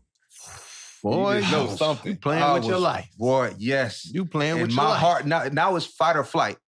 It's like, Justin, you either going to dig deeper inside yourself and find something that you never had before, or you going to go sit off on the sideline and just go sulk and let this thing go pass you by. And I was like, I chose the latter. I was like, man, I'm going to go fight. I'm going to go make a way. And now, nobody remembers me giving up the putt. There we go. There you go. There we go. That's what you got to do. It's You not got how to you go. start, it's how you finish. Right. You got to They go gonna do forget. something spectacular to make them forget that shit. Yep. Facts. Because if you didn't have 261 all-purpose yards, I was gone. Yo, The first, the first play, and as soon as you come to that special team meeting room, first play. they're going to run that bit probably about 10 times back. It's going to already be pulled up on pause when y'all walk in. It's going to already, coach going to be already. With the laser right there on there. Yeah, come on in, man. Here we go. Let's get the laser in the circle. I don't even think we even covered that block. I think we just like sped past that. Yeah, you just go right by that. You go right by that. It's like I think Coach blamed it on somebody else. He's like, damn. I don't even think he. And then look, he didn't say nothing. He just like, I was just like, hey man, you gotta do your job. You better do your job. Hey, cuz, next time, get that shit. Get right. Nah, that's happens crazy. all the time in the league. Coach definitely blame somebody else. Somebody got to get blamed. If you had a great game, but you gave up a little. Don't even worry about that. Don't even worry about it. I'm about to put that on Steve over here. You just keep doing what you're doing out there. Okay? You keep making them plays. We ain't gonna worry about that. You 2 days, so we came in the league together, so we still had a real 2 days for longer than 2 weeks. Mm-hmm. I know for me, I got to the point where I pretty much quit. Well, I was gonna quit. Coach Reed didn't let me, but how did you deal with, was there a big transition going from college 2 days to NFL 2 days? Man, I was crazy when it came to practice. Like at that age, because of the so few opportunities, I love practice.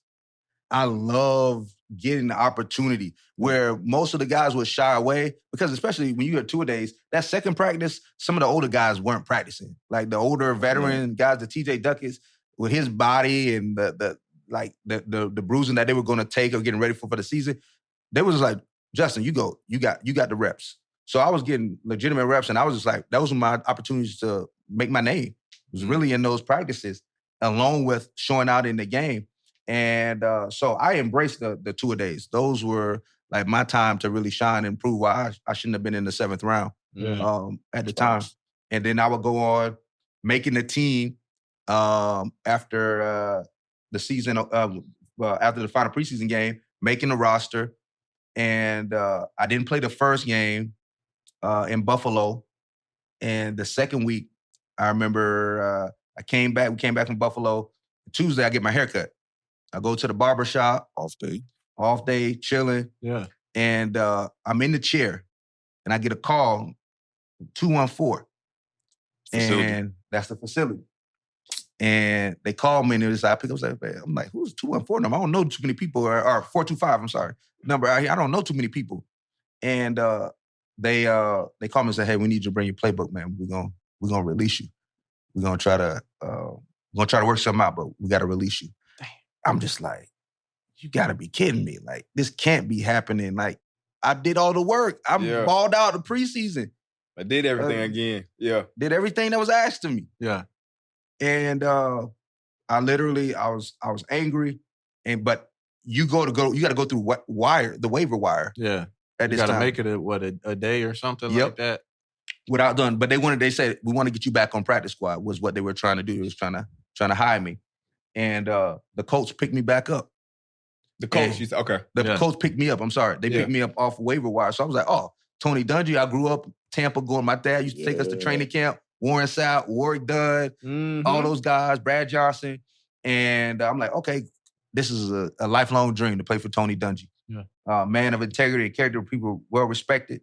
And I'm going there. In my first game, they throw me right into line. They get me there to be a return specialist because their return went down. And again, this is my first time catching punts. The kick returns, I'm not tripping off of. But this is my first time catching a punt in a real game. This is a regular season game. Yeah. And we go out there, and I'm praying that the team convert or they go punt safe so I don't have to be out there. All right. Because I'm not, literally, I'm that unsure about catching this football. He said, I hope they go punt safe. Because I'm not trying to. He ain't been catching them. Hey. I mean, it's been shaking. Even in when I got to Indy and I'm catching the punts, it ain't sure. Some of them things is no, yeah, it I'm should catching it here. It should feel natural. It should I'm feel looking fucking what's my natural. guy name from the Giants? Oh yeah, David Tyree. Yeah. I'm catching them like that in practice. No, that's not good. And but most of them I'm catching them in the pocket. But there's some. So I get to the game and I'm praying, and throughout the game, I don't want to, because I'm Peyton Manning is here now. Right. I got Dwight Freeney, Marvin Harrison. I got Joseph Adai. Yeah. I got guys, legends, Hall of Famers. I got what's my guy named safety? Bob Sanders. Yeah, Bob. Dog. Oh, I got Bob Sanders, one of my favorite This guy is a missile. Yeah, one of my favorite safeties. Dog. Crazy. Just 5'8", my height, cracking shit, but also 5'8" in width. Look at his arms. Exactly. Just, I mean, and hit everything. And none of these guys have big personalities outside of maybe Dwight, Reggie, Wayne. Yeah. At the time, that sideline. No, yeah, everybody mostly as far as the personalities was kind of even chill. Right. Nobody, they don't really speak. Marvin Harrison, I'm doing scout team. I mean, he just looking through you. He not even he just give you a head nod. That's it. He's you don't even speak to them guys. But I get to that game and we're playing Minnesota. And I remember what I told you my first game was in that dome. Already. So I'm okay, I got a little bit of confidence, but I'm still I don't want to catch these punts. And but I go back there going back and forth, and I don't think we had many punts that game.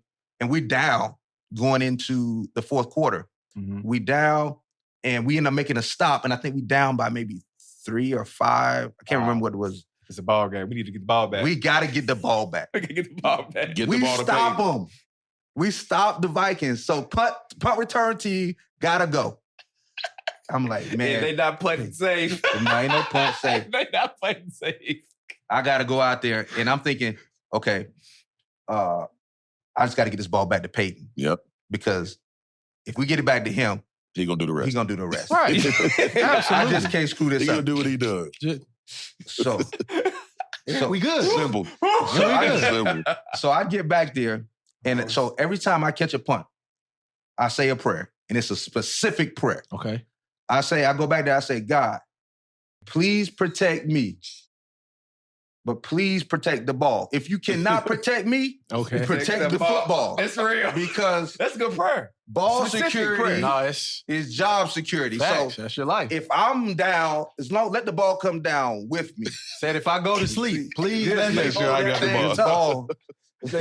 Lay me down to sleep, but let this ball I keep right next to me. So he punts the ball up in the air, and I'm just okay. I'm tracking it. And at this time, I don't even really like the fair catch because that's too much thinking. That's just I gotta peek and make sure so I'm just I gotta focus on catching the football. So I get back there, I track it, I catch it. As soon as I catch the ball, I feel an arm go across my body.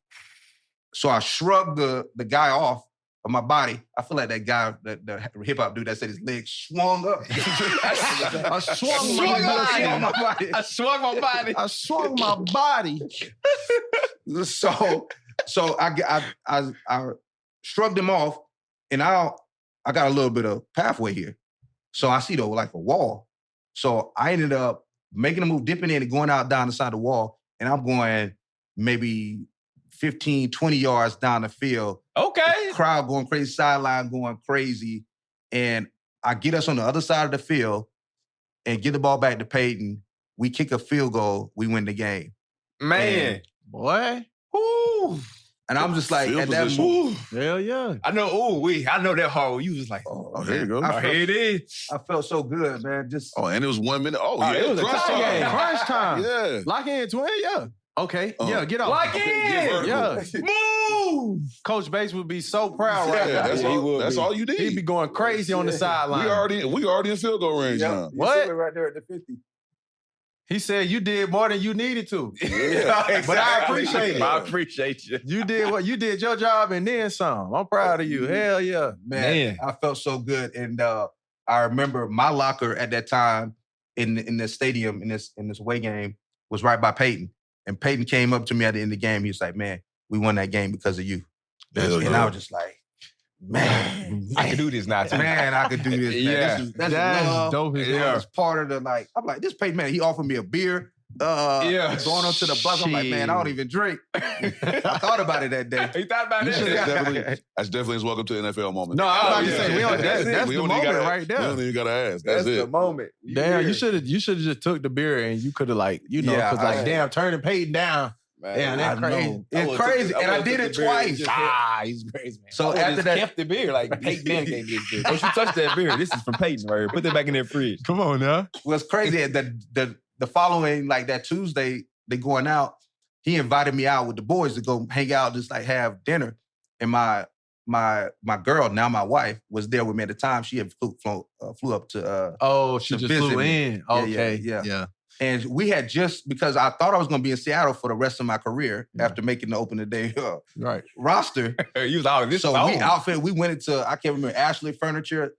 Got the whole bunch of crib, everything. Laid out. Shit. Damn. So I had to break that lease, which they didn't spare. They don't care nothing about. They don't give a fuck about, Fuck about you your job. NFL player, you got cut. But where's my check? My money.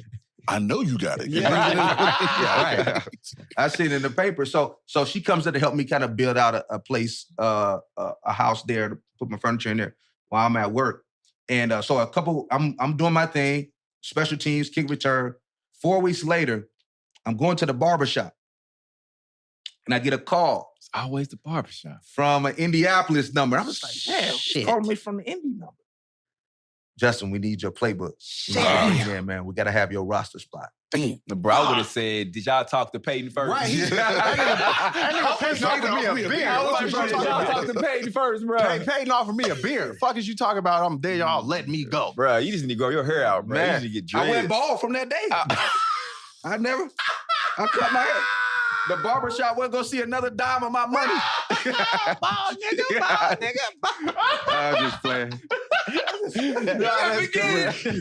Shave it off. That's crazy. Shave it off. Forget, fuck the barbershop. It's over with. It's a wrap, man. No more. They never get my money again. Hey, I wouldn't have seen the barbershop for the rest of the year. Man. That's Fuck crazy. that. Okay, so come on. Tell us the story. We here now. So there, I remember, I'm just like, I know Seattle wanted me. Like, Yeah. I they didn't want to let me go. So I ended up just like making a couple calls, just like, hey, I need to come back. I want to come back. If y'all interested, some of the folks over there. And just like, we can't really talk about it, but stay close. And ended up going back and ended up finishing out my contract there.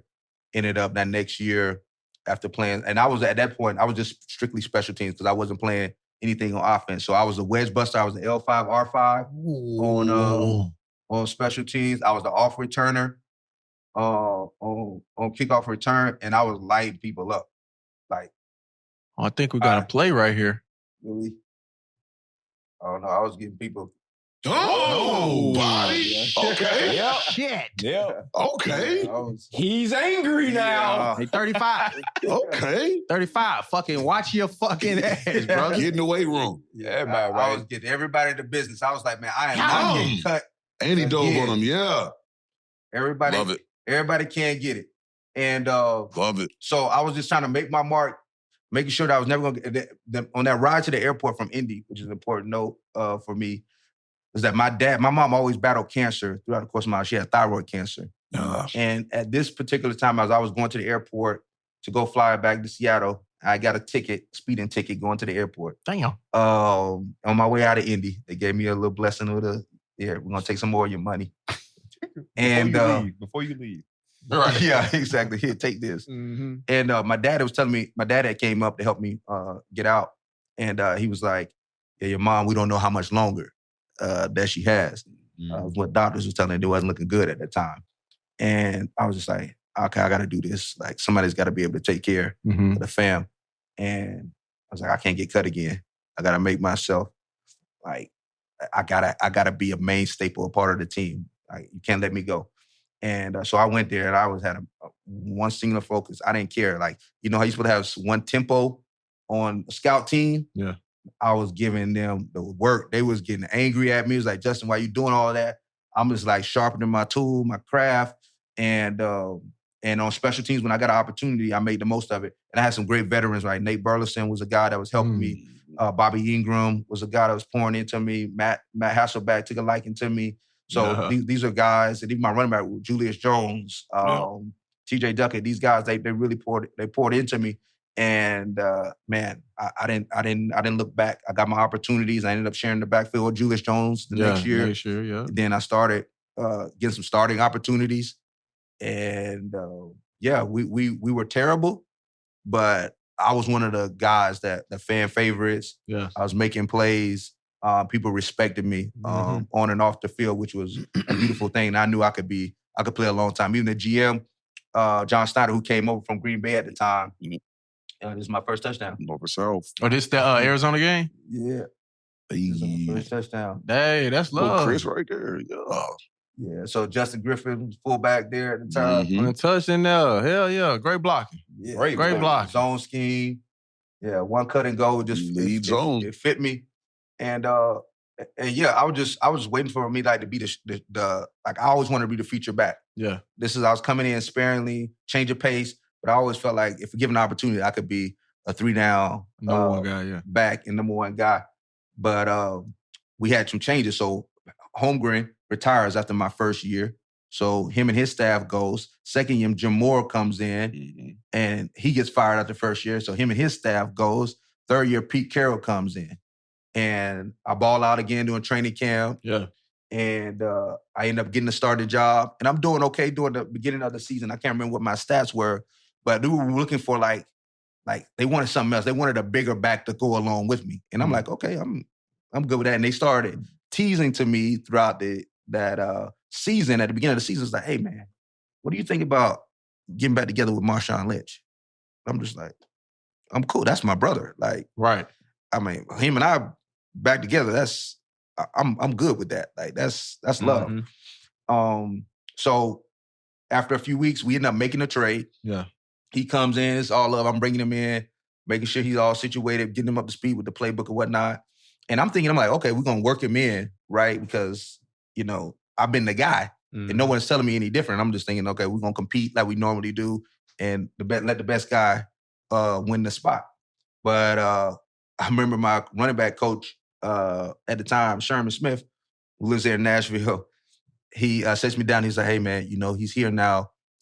It's gonna be his role going forward. So you gotta get him ready.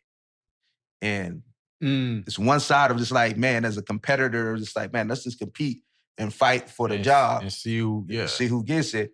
And then the other side of it's like, you got to just get him ready, and you just made the most of the opportunity. So it's like bittersweet of just like, I'm losing my starting role, but I'm also losing it to my brother. So I know we're gonna take care of each other. Yeah. But just the way it was kind of happening in an instant where I wasn't ready for that. And I remember as the season progresses and going on, and we not that great at the time, but we got some really good players throughout that year. We ended up going to the playoffs as the first losing record team to make it to the playoffs. Yeah. So we were 7-9. I remember that. Ever. Damn. And we make it into the playoffs, Pete Carroll's first year. That's fucking crazy. The Beast and the Priest. I like that. The Beast and the Priest. So that's a dope nickname. It's fire. So we got together, but I'm starting now we got Leon Washington, we got myself, we got Marshawn Lynch, and we all trying to fight Michael Robinson, who's a running back there. fullback there at the time. Yeah. We all trying to vie for carries. And again, it's only one football with a backfield. And I remember Coach sitting us down. He's kind of pump us up in a team meeting, running back meeting. And he looks over to Marshawn Lynch. He's like, Marshawn, you once in a lifetime player, generational talent, beast mode. Nobody like you. We never seen anything like you. He goes down and said, Leon Washington, electrifying. You could go to the house at any given second. This guy, Leon is dynamic. He's super fast. Out of Florida State. Out of Florida State, can go. He goes, Mike Robinson. He's like, man, you're a quarterback. He was the quarterback that transitioned to fullback. And this was like a solid physical player. He's like a handyman. He's nothing that he couldn't do. He's going quarterback to fullback. He played quarterback at Penn State. Yeah. Solid, tough. Yeah, that's wild. Physical player. Shout out to Mike Robb. And then he gets to me and he says, Justin, you're dependable. We trust you. And I'm just like, Coach, you done gave everybody else all these superpowers. Bullshit. I'm like, dependable, trustworthy. I'm like, I don't want to hear that. Though. I'm like, you give everybody else like these dynamic, like game-changing, impact player, like in-game type of stuff. Yeah. And I'm stuck with being dependable and trustworthy. And at that moment, I didn't get it. But later on in life, I realized that I had the greatest superpower of them all, actually. Because my gift superseded the game. My gift changed people's lives on the football field. I made people better around me. So it's the reason why I stayed as long as I did was because not only I could play, I had athletic skill, but there was something inside of me that helped lead men to do better on the football field and off the football field. So I played a long time. Because of it, and I was able to have success because people can trust me. People know what they're going to get from me. They know I'm a hard worker. They know I'm disciplined. They know that I can go out there and fight for 4 quarters. They can put me in any different role, and I'm going to be able to handle it. There's no job too big. So I ended up having the opportunity to continue to play. I ended up still sharing the load with Marshawn Lynch for the most part, and we all had our little roles. And but after, let's say, the Beastquake that happened, the general manager, John Snyder, comes to me and said, Justin, we're going to keep you and Marshawn. And they had just paid Leon as the special teams guy at the time. I wasn't doing special teams now. Thank God I had got off punt return. You had to pay your dues. Yeah, I paid my dues on special teams. But they were like, we're going to take care of you. You've been here, again, 4 years now, been through the ups and downs. I had 4 different offensive coordinators. Every year I had different coordinators. Going through it. Still making and still making room. And Marshawn's rising now. He's killing. The ascension is happening. It's happening. And I'm just like, I'm talking, because me and Marshawn have the same agent. Who's your, what agent? Who y'all with? Doug Hendrickson. Okay. So we're getting news about it, like, oh yeah, you're going to be good. But then it started getting quiet. And then the general manager, John at the time, he later apologized for it. It was just like, there was no communication. Like, we passed each other in the hall. He's not getting any, like, damn. We was cool. One of more daps in the hallway. Yeah. Ah, that's crazy. So I'm thinking, I'm seeing that the writing is on the wall, and I'm just ready. It's like, let me go make my mark somewhere else. And I ended up being a free agent for the first time, and no one's knocking on my door after 4 years of hard work and paying my dues and making plays for Seattle. And out of nowhere, I want to say it's probably during June. Let me see what month we're in. It's probably right when OTA starts. So maybe April, May time. Okay. The Texans say, and I'm training in California at the time at my school. Texans say, man, we're going to give you a workout. I said, a workout? And I'm thinking, I'm going to say, okay, I'll do a workout, but I'm a veteran now. I'm just going on year 5. Yeah. And I go there to Houston. I'm thinking, Arian Foster's there. Ben Tate is there. You're going to have room. I mean, where am I going to fit in this? But at this point, no one's calling, so it's an opportunity. Right. So I got to go make room. That's kind of the theme over and over again. And I go there, and they want me to do everything. So this combine. And that's outrageous. Damn. I'm bench pressing again. No. I did the 40 again. I did the 3 cones. I'm doing every. Bro. It is ridiculous. You fresh off a season, 5 years in, bro. That's outrageous. You did a 40 again? 40. No, bro. After the combine, what is a 40? Nothing. Yeah. Oh, that's got to be some type of conditioning or something, right? We got actual film. Yeah, you got to film me real. Game film. Redoing all the drills is crazy. Because what is my 40? I've produced everywhere I've been. What does my 40 mean, right? I've been in the league for 5 years, my nigga. 26 years, 27 years old. Yeah, what are we talking about? I got to commend you, though, for saying, all right, I'm going to go do it, though. I mean, like... I am back against the wall. Yeah, you didn't have a choice at that time. A lot of niggas would have been hot. Yeah. I mean, I'm sure you was hot. But you do got to do what you need to for the situation. But damn, that's crazy. It's tough, man. It's you have to humble yourself. Yeah. And just say, man, it's a lowly position. Like, am I going to be upset and just not take the opportunity, or am I going to try to make the most out of it? Right. Mm-hmm. And I'm just like off a season though. It wasn't like you were sitting at the house last year. Mm-hmm. I was playing games, like fucking putting in work, big games. Yeah, that's crazy. And so I ended up doing what I was supposed to do. And for people that don't know, normally if they bring you in for a workout, they already know who they want, right? Mm-hmm. For the most part, like they know if they bring you in, they may bring somebody else in to compete with you, to help push you, or to give you rest. Mm-hmm. And so they really wanted me, and they were a zone scheme, just like I was accustomed to in Seattle. So I'm sorry, I mean, because you're really good, but I felt like didn't Bass have an experience with going down there to Texans?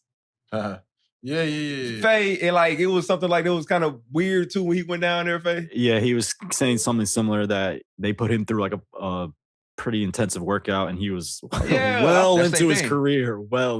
Yeah, it's like on the back end. Like, exactly. He was like 7. Yeah, I think it was like it might have been like 2020 or something like that. So he So I mean, like, this sounds like that's what they do. A theme in Houston. Like they put people through workouts that like vets that are proven. But anyway, I'm sorry, I didn't mean to cut you off. I was just like, I was like, I think I've heard this before about the Texans. It's insane doing this. So I ended up going there, and I was just like, man, I just got to make the most of the opportunity. And I'm in like the best shape that I've been, because I've been at a long off season. I've been up at the school training with my trainer, and I'm just ready to go. And I'm hitting the ground running. And I ball out in preseason, make the team. We had some injuries throughout the year, so I ended up making some plays and getting some playing time, a lot of playing time actually, throughout that year. And one of my most infamous runs throughout the course of my career happened in Houston. And it was the Thanksgiving Day. Thanksgiving? Yeah. Hey. Boom. Oh, we not down. We not down. We not down. No whistle. Out of there. Yeah, luckily that was a big lineman right there. That was a big back. If it was a skill, if the corners would have... If that was a skill position, he was getting caught. Because big boy was keeping up for a second. He was keeping up. Yes, sir. And he didn't even know if he was like, should I still be chasing? Right. Yeah. He was like halfway chasing. There was no whistle. Play ain't over. That was Lawrence Jackson. So that was my teammate in Seattle. He was in there. We still laugh about it to this day. It's like, hey, man, he's like, I almost caught you. No. Look at that. Was he down? Look at that. Oh, yeah, elbow down. No, I went down. What y'all see? Nigga, your left elbow's on the ground. I don't see nothing. The feds, I don't see nothing. King. My bad. King. He wasn't down. King. The man said he wasn't Hold down. on, let me see right here. Did that change that rule, King? Or has always been all forearm? I don't know. No, forearm. Oh, he is. Yeah, everything. Oh, my goodness. Oh, shit. No. Tell him no, what? They didn't do what? Hey, Forsett and ran off on the fucking blood. Oh, he is down by a mile. They're playing over to the whistle blow. That's 6 points. They're playing over to they blow the whistle. Hey, he went to the back of the end zone. Thank you, Lord. Thank you, Lord. I would have. If I'm looking for my red flag, I would have. He did. So that was that's the what problem. they tell you. They tell you play till you hear the whistle. Right. And the whistle didn't blow, so he kept playing football. So that was what you said is exactly what Coach Schwartz did. So at that time, the rule was if you had to challenge it, you had to wait till the play was done before you challenged it. he grabbed his flag and threw it while the play was going, which was illegal at the time. So he couldn't which show. made the play stand. So they couldn't review the Shorts play. was pissed. Invalid challenge. Yeah. Pissed. Damn. Jim Shorts was pissed. So for years until Lamar Miller broke it, that was the longest touchdown in Houston Texans history. Oh, wow. So I'm thinking I'm number 2 right now. Coach is pissed. because Lamar went, what, 96? No, what? But he did 96, take 97? responsibility. He did say He knew. Right, and the way that Well, the rules that's set Dwayne. up. That's DB, ain't it? DB, Dwayne's playing left tackle. Yeah, the way the You know, rules I'm set looking up, off bro, lineman. is you can't, like, it's nothing you can do about stuff like that, bro. No. Was Justin was Antoine back Carter? there Was 20. He Antoine was like, Carter hell still no. playing? Antoine. Yeah, so who else? Pork I chop? yeah. Nah, that's funny as hell, though. Winston was Eric Winston. Eric Winston was playing right tackle. Who we have? No, I don't think No, it Winston wasn't there. Winston was there. It was somebody else. But yeah, we had guys. Andre There's a couple guys, Johnson. yeah. Yeah. I mean, we had some guys.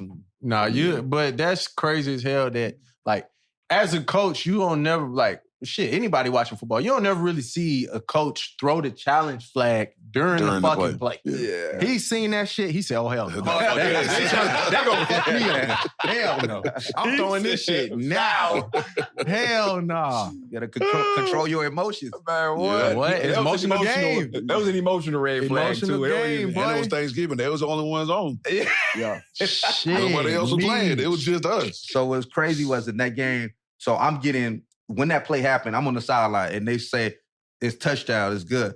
So I grew up and I love TV. Basically, I was one of those latchkey kids where your parents just leave you home and that was the TV was kind of your chaperone who watch you. So I grew up on Home Improvement. Okay. And, Tim Allen. Yeah. Tim Allen. Uh-huh. And Tim Allen's from Detroit and he was at the game. Oh, So they shit. panned to him. So he's heated during the game. He is going through it up there in the box. And they panned it to, I was like, oh man, I said, damn, not one of my childhood heroes. Not Tim Not the too, tool, man. Yeah.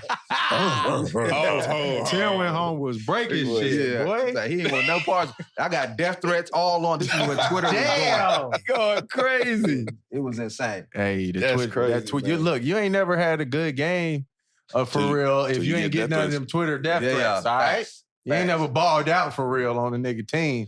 You ain't get them Twitter messages, baby. Well, I ended up that year having a really good year. Uh-huh. And I remember after that season, Coach Kubiak, head coach at the time, said, hey, man, Justin, I don't know what's going to happen from here, but you can always play on my team. Because I had made an impact inside of that locker room and a great impression in front of him. I would go on and get in free agency a deal, my biggest contract to date, multi-million-dollar deal with Jacksonville Jaguars. Yeah. And so I went to Jacksonville after that season, and it was the worst, darkest season of my career. Just tons of adversity, tons of setbacks. Yeah. Had some injuries. The coaches didn't really want me there at portions of the season. Was that Coughlin? No, that was Gus Bradley. Gus Bradley was cool. Gus was great, but the offensive coordinator at the time that wasn't feeling me, and I had him in Seattle, and he ended up going out. He's head coach for UW. Jen Fish, he was the offensive coordinator, and the running back coach was my running back coach that offered me at UConn. Okay. At the time. Oh, damn. And it was just ugly. Just awkwardness. It was whole lot of awkwardness in there, awkwardness. bro. He offered you and pulled the offer, bro. That's crazy as hell. And I was at a point in the season I got turf toe early on in the season in training camp, and I fought my way back to play in the regular seasons, and I saw like my reps get shorter and shorter throughout the course of the season until I wasn't playing and I was on the inactive roster. Yeah, and I was like begging, and we were terrible at the time, like trash. And I'm just like, man, just give me a shot, just give me an opportunity to show you what I could do. I was like, man, look at my stats, look everywhere I've been, like. We got Maurice Jones-Drew. I understand that. He's a playmaker. And Maurice Jones-Drew was my training partner. So every offseason, we trained together. Yeah. Mm-hmm. And so I understand my role, but just give me an opportunity. At the time, we had got Denard Robinson. He was a quarterback that moved to running back at the time. And we had a guy named Jordan Todman who went to UConn and played under the running back coach. That was one of his guys. One of his guys. Ah, damn. And he was a really good running back. No shade to him. But I was like, I wasn't given like a fair opportunity Where you to got play in the beginning. Yeah. And it was rough. And I was like, you go. I don't know if you've been to a place where you know people don't want you there. Oh yeah, and people are having like passive aggressive conversations about you or indirect. Like they're having a team meeting. Like some of these guys need to have a better attitude about like their roles and their. I'm just like, I know you're talking about me, and I'm going through it like mentally. Like I'm just like going to work last night. Man, I don't want to be here. Like this is crazy. Like they're not giving me an opportunity. They're not giving me a chance. You paid me, and I'm just hurt. I'm nothing I could do that really was my calling card could make my position better. Yeah, I couldn't run any harder. I was the guy that ran the play down the field 30, 40 extra yards to the end zone every single play. Like we're doing 9 on 7, I'm running it down to the end zone. None of that stuff, the extra work that I did mattered because they just didn't want me. And this is year 6 at the time. Yeah. I'm 28 years old and I'm fighting for my life and I'm feeling like they're sabotaging like my career at this point.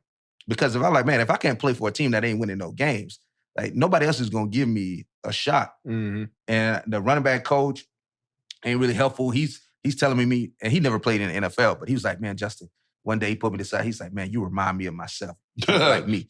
I said, how? You never put on pads? Yeah, so we had it out, but we ended up being cool after a while. I ended up getting a shot against the Houston Texans because we're in the division now in Jacksonville. So I'm playing them twice a year. So we played them in the middle of the season or towards the end of the season. And they say, Justin, we're going to give you a shot this week. I'm like, okay, I'm going to give you a shot. We're going to go in the third down package. We're going to have you up. And after fighting and battling, and we pull up to the stadium. We get the ball first on offense. First, second down goes by.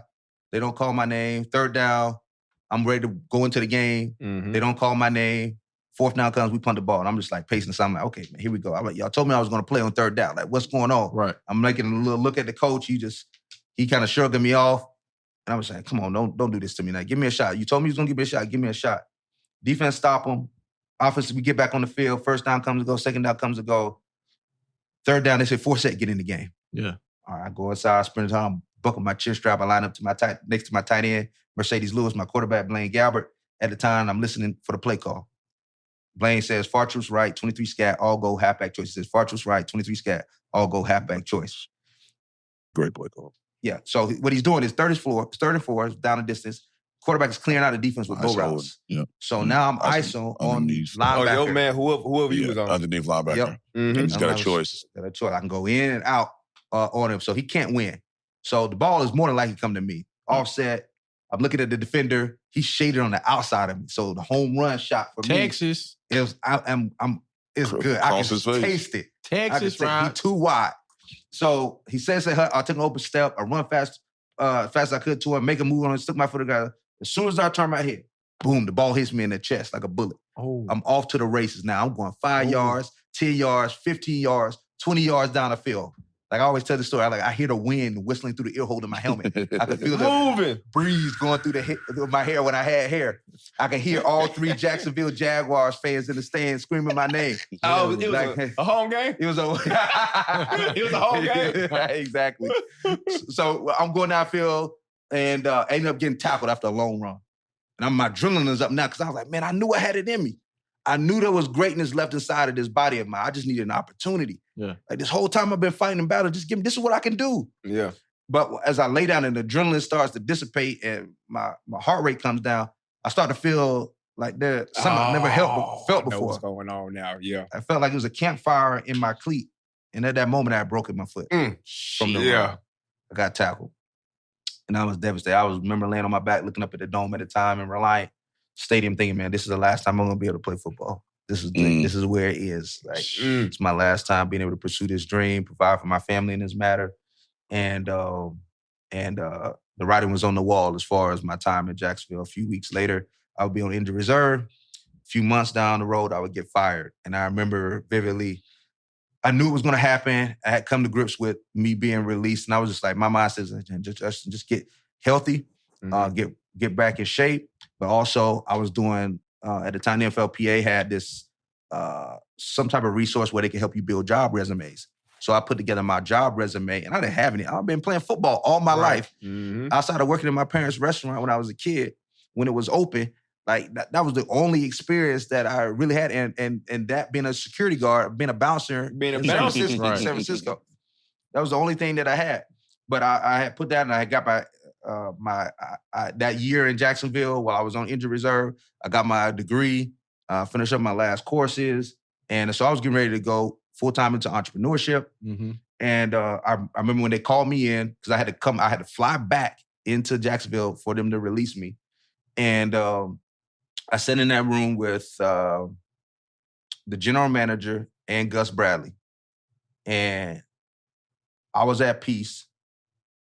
And they were talking to me about it's like, it's unfortunate that this went the way it went. Mm-hmm. And I was just like, man, guys, can I do something? Can I pray for you in this meeting before we leave? And I just wanted to clear the air, right? And all the tension that was there, just release it. Yeah. Be done with it. Because I knew I wasn't going to let this moment define me as a human being. Like, it's just going to be another, story of overcoming. Yeah. At least that was my mindset. And I didn't know what it was. I was like, man, I was in a place, I read this book by John Gordon called Training Camp. And it's an amazing book. And it got me through the hard times throughout that season. And I was just like, man, if I was given another opportunity, whatever it is, to be great, I was going to maximize it. Mm-hmm. And so I went after that. I got up back on the plane, went back home, went to California, started training. Ended up getting a call from Baltimore because Gary Kubiak got fired from the Texans that year and went to Baltimore as the offensive coordinator, right? And he was there as the offensive coordinator, and he was like, man, I got a guy. And at that point, it took a while for them because they told me there was interest, told my agent there was interest, but they were waiting for Chris Johnson at the time because Chris Johnson was up from Tennessee. And Chris Johnson was trying to... He was the AZ, didn't he? No, he was at the Jets. Yeah. He was trying to choose if he was going to go to Baltimore or the Jets. Okay. And thankfully, he said he was going to go to the Jets. And when he made that decision, they brought me in because they had the Ray Rice thing that was going to be up in the air, and they didn't know what was going to happen. Mm-hmm. So they wanted a veteran in there in the running back room. And man, I got there. I was playing free. Yeah. I wasn't worried about mistakes like I normally was. I wasn't worried about how people looked at me or viewed me or trying to please people, because that was what was killing me. I had allowed football to become an idol. Like my worth, my value, the way I felt during a given day was based on my performance on the football field, and that was a volatile space to be in as a young man. All right, trying to be a good father and a husband, and not take stuff home with me. Mm-hmm. So I was in a really good spot, and Ray Rice situation happened. He ends up getting suspended and let go of the team, and I was thrust into the limelight, and I ended up having the best season of my career. Midway through the season, I'm the top 5 rusher in the NFL, breaking records in the organization. This is it, right? It's an amazing time, man. I don't know if you've ever experienced like a true like breakthrough moment in life where it's so overwhelming. It's like a movie. Yeah. Like I remember going through games and like that Panther game that was just showed. I remember on the sideline, it's like I had just scored a touchdown. And I'm looking around, I'm like, this happening? Like this is like I'm becoming emotional. I'm not a crier. I'm becoming emotional, almost breaking down into tears on the sideline because I'm thinking about every obstacle, every rejection, every naysayer along the way, and the people that tried to kill me in my career last year to get to this point where like, man, somebody believe in me. I got an organization that say, hey, man, we trust you. I got a running back coach that say, hey, man, Thomas Hammock, who really saved my career. Like, he didn't care about my size. Like, he didn't care that I was a shorter running back. I mean, even Ray Rice, we were the same size, essentially. Right. Yeah. So none of that mattered. I had a guy that was, if you got a really good position coach that's fighting for you, and he had to fight for me, because we also had Bernard Pierce at the time, who was a young, really, really good running back. Wasn't Vontae Leach was no, Kyle Juszczyk was the fullback. That's right, Juice. That's right. Yeah, y'all had Juice. Yeah, y'all had Juice. Yeah, Juice was there. So I'm just like in this surreal moment of just like every prayer that I had prayed for was coming at this one moment. Yeah. And I wouldn't change any of the bad. Mm-hmm. Like, I mean, it's part of your story. Let me ask you, like, because during all this, you mentioned a few things. Because this is why I just want to know, just like your mindset. Number one, when you leave Indianapolis back to Seattle, I know you mentioned about your mother with her sickness and everything. I think you said you got married around that time period as well. Yep. Like, from the moves from Seattle to Houston to Jacksonville to, now obviously in Baltimore. How was it like just dealing with all that back home? And to your point, you said like not taking some of this stuff back to the crib. And like, I mean, how was you processing all that, dealing with like, a sick mother and like obviously, you got a family back home too. How was you dealing with all that? I mean, after Houston, I had my first son. So now I got a baby to feed. And then in Baltimore that year, I just had my second son. So yeah, it's high stakes, right, for me. But I just like trust God too much to give up. Yeah. Like I was like, man, I got to the point where it isn't like I didn't care, but I knew I was in God's hands. Like when you know you're in God's hands, it doesn't matter where you're placed, you're going to be successful. All that. Yeah. When you're in that place of surrender, I think that's what God was trying to get me to all along. And I realized that pattern over my life. It's like, when I let go, that's when things start happening. Like that's when the breakthroughs start happening. When I started to control and like stop counting the numbers on like waiting on the draft. I remember being on draft days, looking at the first round, just like praying, okay, they can take anybody here but a running back. like let's just like, I don't want that type of pressure because they know that it's a number game at that point. And I had just like, man, I'm not going to worry about what people think about me. Yeah. A good friend of mine said, if you live for people's acceptance, you'll die from their rejection. And I was dying from people's like rejection of me. Yeah. Right. And I was internalizing that as my self-worth at the end of the day. And God never intended that. This is a tool, a vehicle for me to be able to provide, be able to give honor and glory to him at the end of the day. Yeah. So I wanted to make sure that I had that in the right position. And it wasn't until I got in that right position, that right alignment with what my career and what my family and what that all meant to me, that things really started breaking for me. And I mean, running out of that year, 2014, that Pro Bowl out of that tunnel in Scottsdale, Arizona. Yeah. Man, I get chills thinking about it right now because I grew up. That was everything I ever wanted. I just wanted to be recognized as one of the best. One of the best. And to be in that locker room, to be in there with Andrew Luck's and Jamal Charles and Tyron Smiths, and it's like have my family, like these little, we a country folk from Florida, 3,000 people, right? To be in the midst of like, these Pro Bowl players. I mean, it was like my parents are sitting down with the Bennett's, the Martellus Bennett's family. Yeah. And we talked because we played each other in the bowl game, and they're both from Texas too. Okay. And Martellus made it to the Pro Bowl that year, and it was just like, man, the wait was worth it. Yeah. At the end of the day, and it was a blessing, but it really fortified something in me. Like those years of me being behind really great athletes and being the kind of the Robin in the Batman story with the Marshawn Lynch, with the Edgerrin James, with the Maurice Jones-Drew, with the Arian Fosters, with all Joseph Addais, all these people. Like I always tell people, like, especially when the backup role and when you're waiting for your moment, you gotta perfect your role until your role becomes your dream. Yeah. Like you gotta perfect it. Just like whatever's given to you, show that you can handle that. And then be given to you. They can trust you with more. But if you're so frustrated and disappointed that things aren't happening your way, then you're not going to maximize your moment when it comes. Not going to be That's ready. a fact. Yep. Not going to be ready for your moment. So I got to the point where it's like I was collecting infinity stones from every athlete running back that I was with. From Edgerrin James, I learned how to take care of my body. From Marshawn Lynch, I learned joy of the game. From Arian Foster, I learned patience. From Maurice Jones-Drew, I learned how to train and compete at a high level. Everywhere I went, I was kind of collecting these like infinity stones for when I got my moment, I was going to be a monster. So the mindset was just like, man, Justin, just get better. Just sharpen your tools. Your time is going to come. And there was days when it hurt it. It was disappointing. I was frustrated. I was crying, praying, trying to figure out what was going to happen. Because again, people think that this is a game. Yeah. This is a game that we play, but this is my livelihood. This is how I put food on the table. It's my life. Yeah.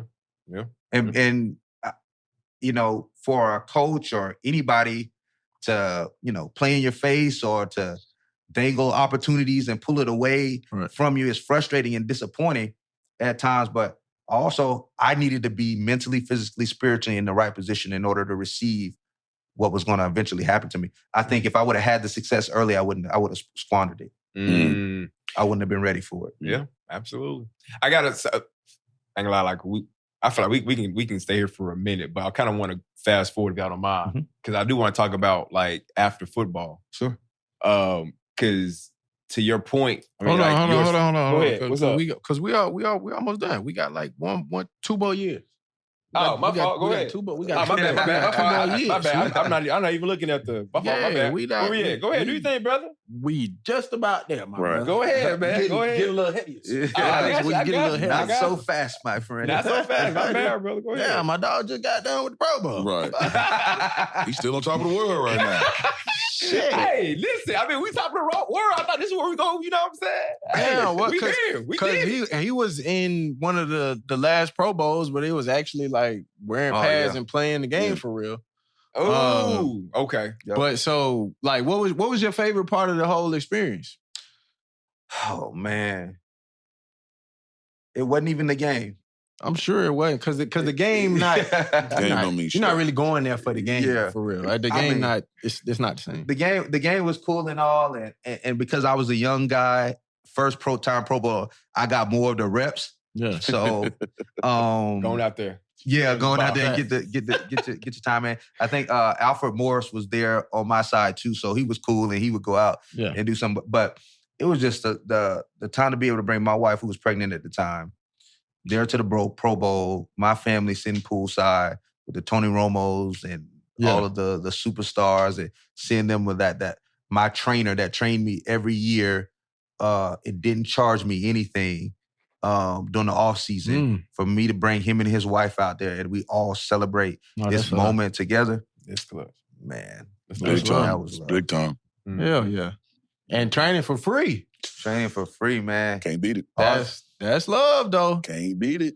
We doing it. We doing it for a reason, not just for this bread. Yep. We out here trying to change lives, make guys the best version of themselves. It means something. It all pay off in the end, man. That's beautiful. Yeah, man. Mm-hmm. That's a blessing for real. Yeah, y'all weren't playing flag football and all that, huh? Y'all was. Nah. Yeah, no, it was real. I mean, the game was, it was some contact? No, it was contact. No, I got hit during that game. Like tackle. I'm trying to think who tackled me that was doing too much on the other side. Somebody was doing too much? Yeah, somebody was doing too much on the other side. And I can't remember who it was, but I remember falling. Yeah. I was like, oh, that's... Wait a minute. It's game. Like, I feel like I don't know if you ever get hit and you're like, feel like your face mask hit your nose. Oh, yeah. I felt like head bobbing like I was Richard Nixon. I was like, man, it's a football game. It's real. Yeah. No, it's real out here. Because at the end, it was money. Right. Yeah, the winning team. Yeah. Was that their first year that they started doing that? Or? Well, they technically did it every year. Whoever won got more money, but I think that was first year. It was a big... Right. Because it was the second year they did like the fantasy draft stuff. Right. Oh, yep. Because it started in 13, which automated Pro Bowl. But anyway, 14 was next year. Is like because DeSean and Michael Irvin one year, somebody's like where those guys, former players picked, right, like kind of fantasy draft their team. That is true. But they did up the money for the winning team. Yep. I'm still upset that they moved it from Hawaii. Yeah, I know that was the thing because I had always like my dream was to get the Pro Bowl, right, and be in Honolulu, get the lay around your neck, right, do the bench press competition, 40. I mean, I wasn't gonna do nothing in the 40, but but to have that experience, go to Hawaii with your family, and it worked out because again, my wife wouldn't have been able to travel to Hawaii because that would have been too far because she was like. At 35 weeks or something. It was almost about that time. Yeah. And she was pressing it. She had to get a doctor's note in order to fly to Scottsdale from Baltimore. So, that was a special time, man. That was it made everything worth it. Right. Yeah. That's what's up, man. Okay, so what's the rest of the career, ended up bouncing around a few teams, got injured. I guess what was it like for you coming to that decision? Totally like, hanging it up. I'm done with the game. Like, what was that transition like for you? Man, I knew going into that last season, I was like, man, I didn't want to really do another training camp. But you get to that point where you're like, man, this is year 9. Body is like, you've been going through it. Right. You've been having these like little nagging injuries. I got 2 tears on my rotator cuffs on my shoulders, dealing with tendonitis in the knees. And I remember, and I felt like I could still play, of course. And I was there in Baltimore that last year, and they were trying to work into some younger guys. And I knew my time was up there, and we had kind of fallen out a little bit. And I had asked to be released so I could just go and finish out the year somewhere else where I feel like I could at least play a little bit more. Yeah. And I ended up getting picked up by the Lions. I was there for 4 weeks, and I was just like, man, it was cool because Coach Caldwell was there. Yeah. And it was a full circle moment for me because my uncle, who I showed with you. Oh, yeah, I got a chance to meet Barry at the time, who was my childhood favorite athlete and player. And I was there with Coach Caldwell, and he was one of the coaches that came in to scout my uncle. And so he was in the living room when I was like 7 years old, 8 years old. Fun. And that's crazy. He was now my football coach in the NFL. And I was like, you remember Kevin Williams, who was my uncle at the time? I was like, oh, yeah, I remember being in there, which was really cool. So he looked out for me. And that was like that time there. The offensive coordinator didn't want me there. Yeah. Was it Jim Bob Cooter? What a Jim Bob. Jim You Bob played against Jim Bob? Cooter. In college. Cooter is crazy. Jim Bob Cooter. Yeah, it wasn't really a necessary fit, just like with the systems and everything. But I was having fun. At the point I was like, man, I was helping them on scout team. Yeah. After playing a couple games, and I was just getting like at the time they had, I'm thinking, who was the running backs? Amir Abdullah and Theo Riddick. Okay, yeah. At the time, and they were the younger guys, and I kind of realized like, man, some of my moves that I was doing, they just didn't. They wasn't really like some of my little jab. They wasn't hitting like they used to. Damn. Now I can still get. I can get some. I can get most. Yeah. But it felt like when I was trying to get that shape, it was stuck. It was stuck in neutral. Ooh. So your body definitely let you know. So and I remember I ended up getting let go, and Denver, they were just coming off a Super Bowl, and Coach Kubiak was in Denver, and Coach Kubiak from day one, in our last exit meeting in Houston, he said, Justin, I got you. You can always play for me. Right. He bring me into Denver, and my first game in Denver with the Broncos, and they're excited because I had my best year with Kubiak. And they needed help on the ground game. C.J. Anderson, who was my kind of mentee at Cal when I was leaving, he got hurt. So they were down for some running backs. And so they needed somebody to understand the zone scheme. First game in Tennessee. We here in Nashville. DeSean Stadium. Yeah, DeSean Stadium. DeSean Stadium, man. And it's been a while. So I've been in practice squad for Detroit the whole kind of most of the time there, more often than I was playing. Yeah. I'm not technically practice squad. I was inactive, but I was just basically helping the first team defense. And I was giving them work. But especially in that system in Detroit, Coach Caldwell, he was pro, like a player's coach. So you just like, you get tagged off, you're not wearing the pads or nothing like that. Yeah. So I go here, I'm excited, I get in that game. They say Forsett get in the game. We call a stretch play outside zones, probably like some 18-19 force, 18-19 Zorro, something like that. Man, I get that first play. Boom, I get that first hit, ball out. Oh, ball out. Oh, yeah. Oh, Rashad. Was that Rashad? Yeah. Rashad got him. Rashad Johnson. Oh, buddy. Shot. That's that good. No. I was hurting. Good gone. Start that lawnmower up on his ass. Buddy. I was fine because I was like, man, I'm feeling good. Like, this feel like it used to feel. Ball out. Ball is Ball out. out. And it's slow motion. I see it. I see it. That's the worst thing about a fumble. It's in slow motion. He wasn't high and tight, coach. It wasn't. It was low and loose. Oh, shit. He wasn't high and tight through traffic. Man, my heart was sick. So I'm the guy they've been pumping up all week. Forsett back. Reliable. We trust you. Shit. Damn it, Justin. What happened? Oh, come on, JC. Oh, man. We trust you, bro. We trust you. I'm back on that sideline. And this is like a very veteran team. Yeah. And this, and the strong personalities. I can't stress to you enough how strong of a personalities with an Aqib Talib. Oh, I already, and with Chris Harris and with DeMarcus Ware. Like, man, I'm walking back to that sideline and I can feel the eyes just piercing through my eyes. Just like, especially that defense. Oh, yeah. They got to go back out. It was like, this nigga here, bro. First play? Hey, who's man? Coach. This what you brought? This your guy? Get your man. Nah, that's crazy. So I was just like, oh man, I gotta. It's getting fight or flight again. So I'm battling. I ended up having. I was like, man, this is it. Yeah, this is gonna be that at the next couple of games that I had there. I was like, man, I had already started my business.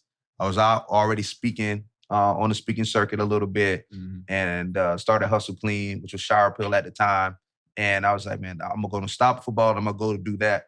But my last game, which was emotional, I like recorded a video of me before pregame. It's like, man, this is like, I'm documenting my experience. I'm calling everybody on that bus ride because this is the last game of the season. Everybody know. So most people in Denver, they drive to the game from the hotel. And I think most teams from the hotel. But I'm the only guy on the bus. I'm in the back. It's maybe one of the assistant coach that's up front.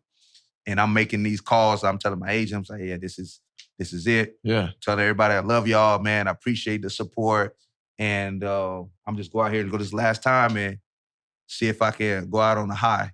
And man, that game, I ended up getting one of the carries and I went maybe 60. I don't know if you got it up there, but I'm feeling good.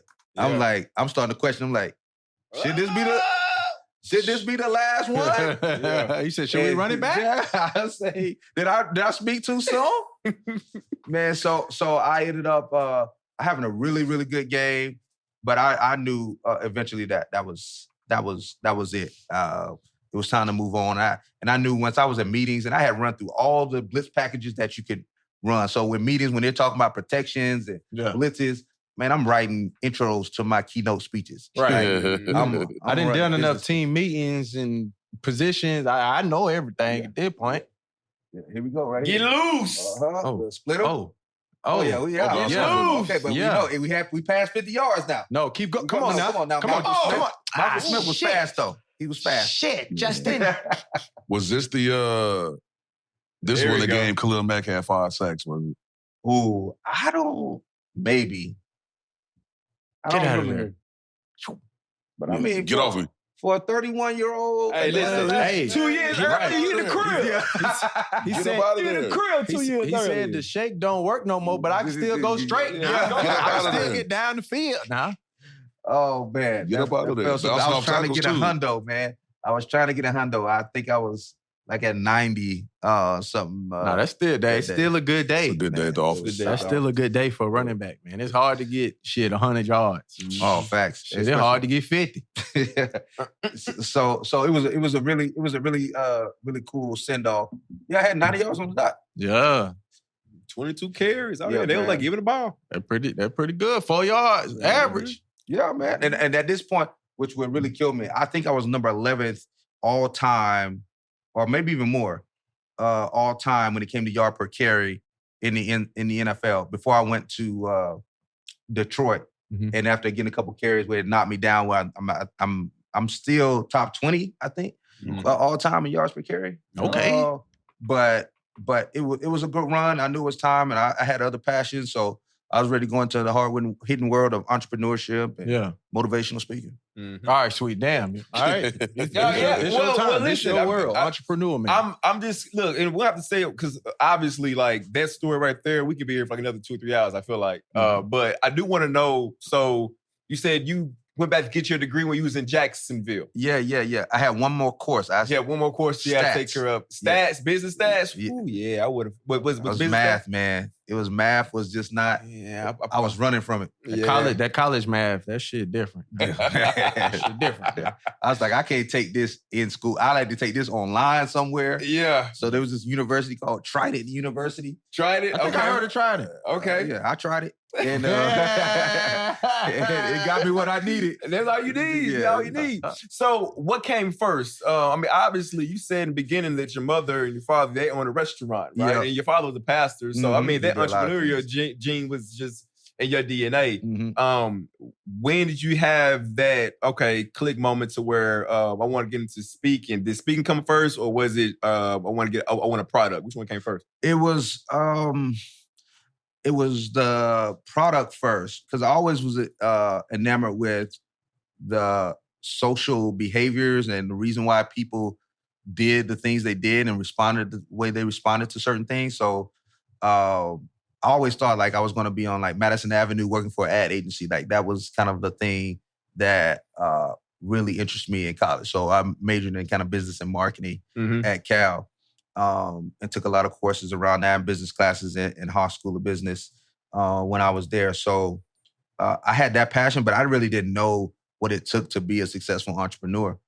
My parents were entrepreneurs, and they had a business that had great product, but they didn't always have the great practices, right? Or behaviors, or I mean, sometimes we'll be open, sometimes we'll be closed, and nothing was consistent all the time. But people would come from all over to have the food. So I had to learn a lot along the way and put myself around good people to kind of help me and study. But I made a lot of mistakes. I made had a lot of failures early on. Went on Shark Tank, probably the worst pitch in Shark Tank history. I saw it. Yeah. It was that. It was. Hold on.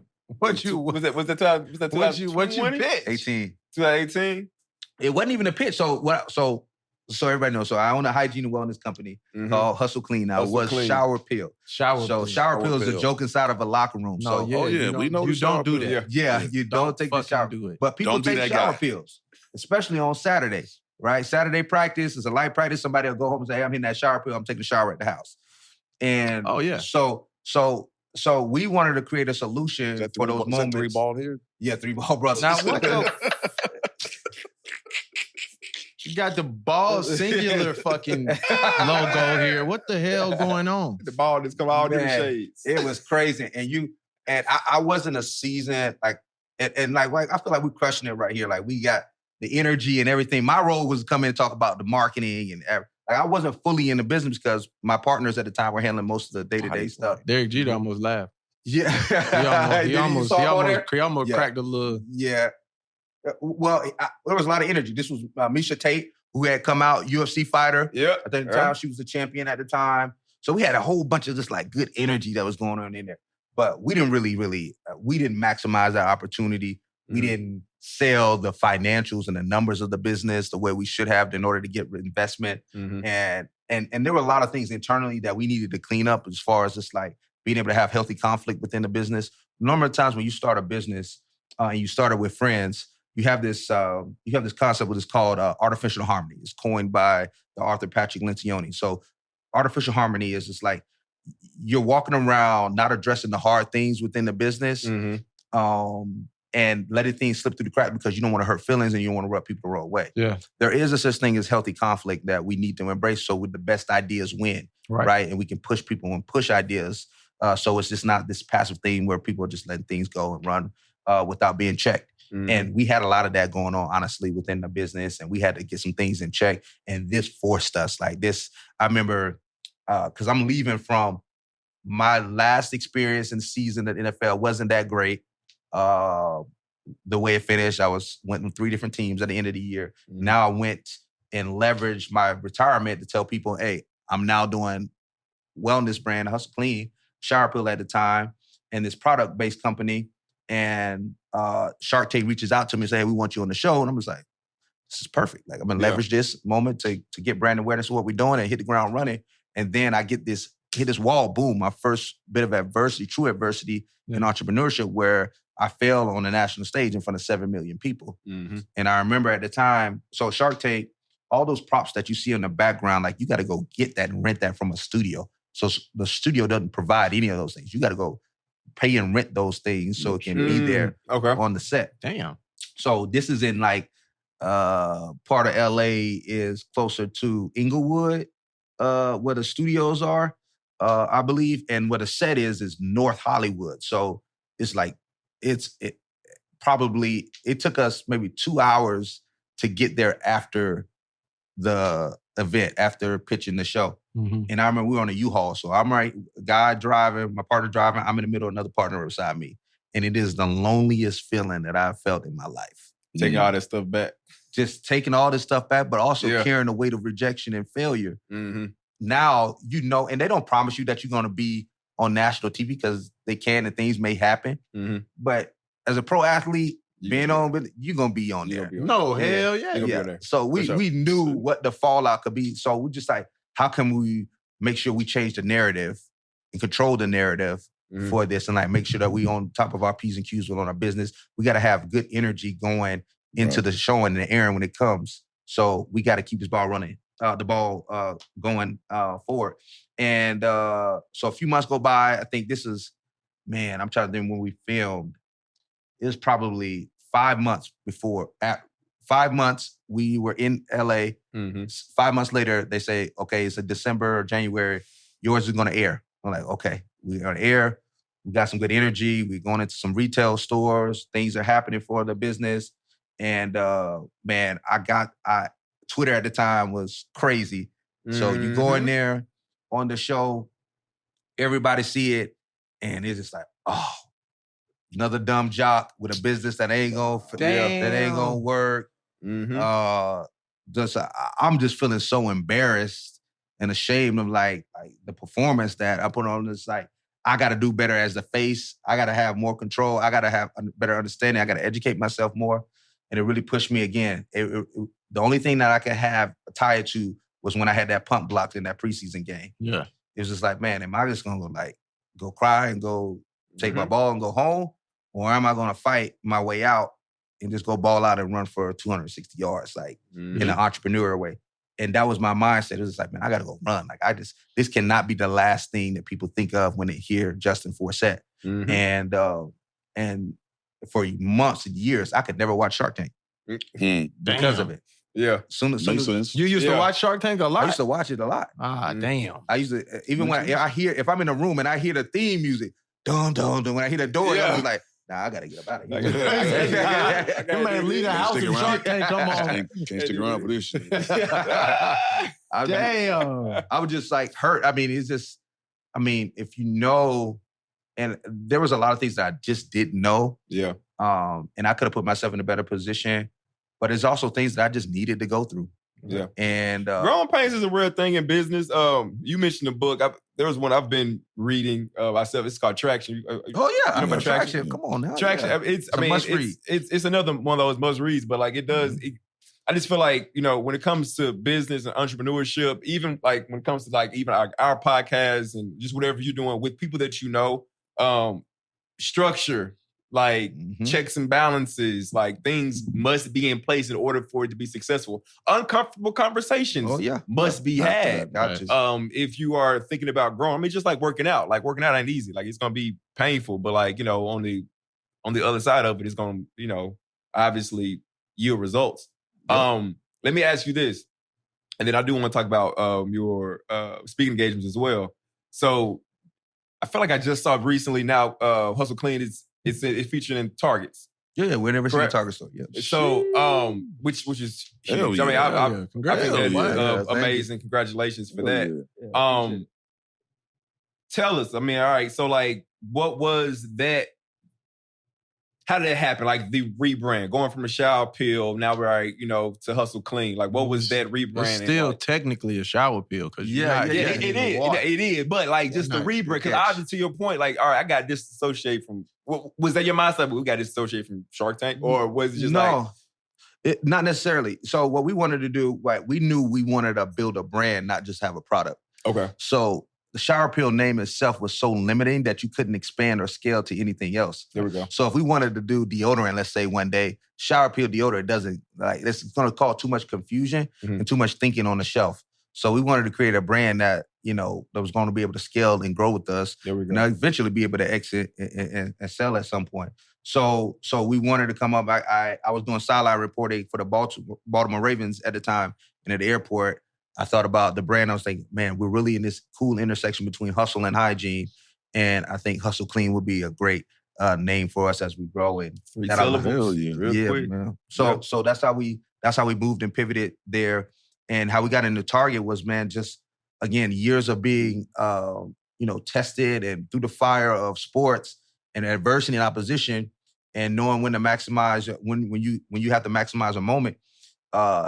2018 or 19, I had just retired, of course, a year earlier, and the Super Bowl was in Minnesota, I think 2019 or 18. One of those years. And I remember I wasn't going to go to the Super Bowl because I always used the Super Bowl Radio Row to promote Hustle Clean, Shower Pill at the time. So I would get free media during that time. I'm always leveraging whatever I had, the NFL, I was going to get as much as. So my first product pictures and first website was all from the team photographer. My first models was a practice squad player and a girlfriend of one of my players on the team. Like everything that I did, I tried to leverage as much. I got testimonials from coaches, players, all as much as I could leverage, I would leverage. So after the 2018-19 season, the Super Bowl is in Minnesota, and I get a note from the NFLPA because I wasn't going to go to the Super Bowl in Minnesota because I wasn't trying to be in Minnesota in February. And they sent a letter out or email out saying, the PA sent out an email saying, we're having a tour of Target during Super Bowl if anybody wants to come. Oh, that's where the headquarters is. Headquarters is in Minneapolis. That's right. Yeah. So again, a lot of breakthroughs happened for me in Minneapolis. My first game in preseason, in the dome. First regular season game, breakthrough with Peyton Manning happened there. So it was late when I got this email though. It was like a week out. So all the rooms and everything, and then the ones that aren't booked, the like Ramadas it's crazy. I'm not spending no Sheraton or but $600 a night.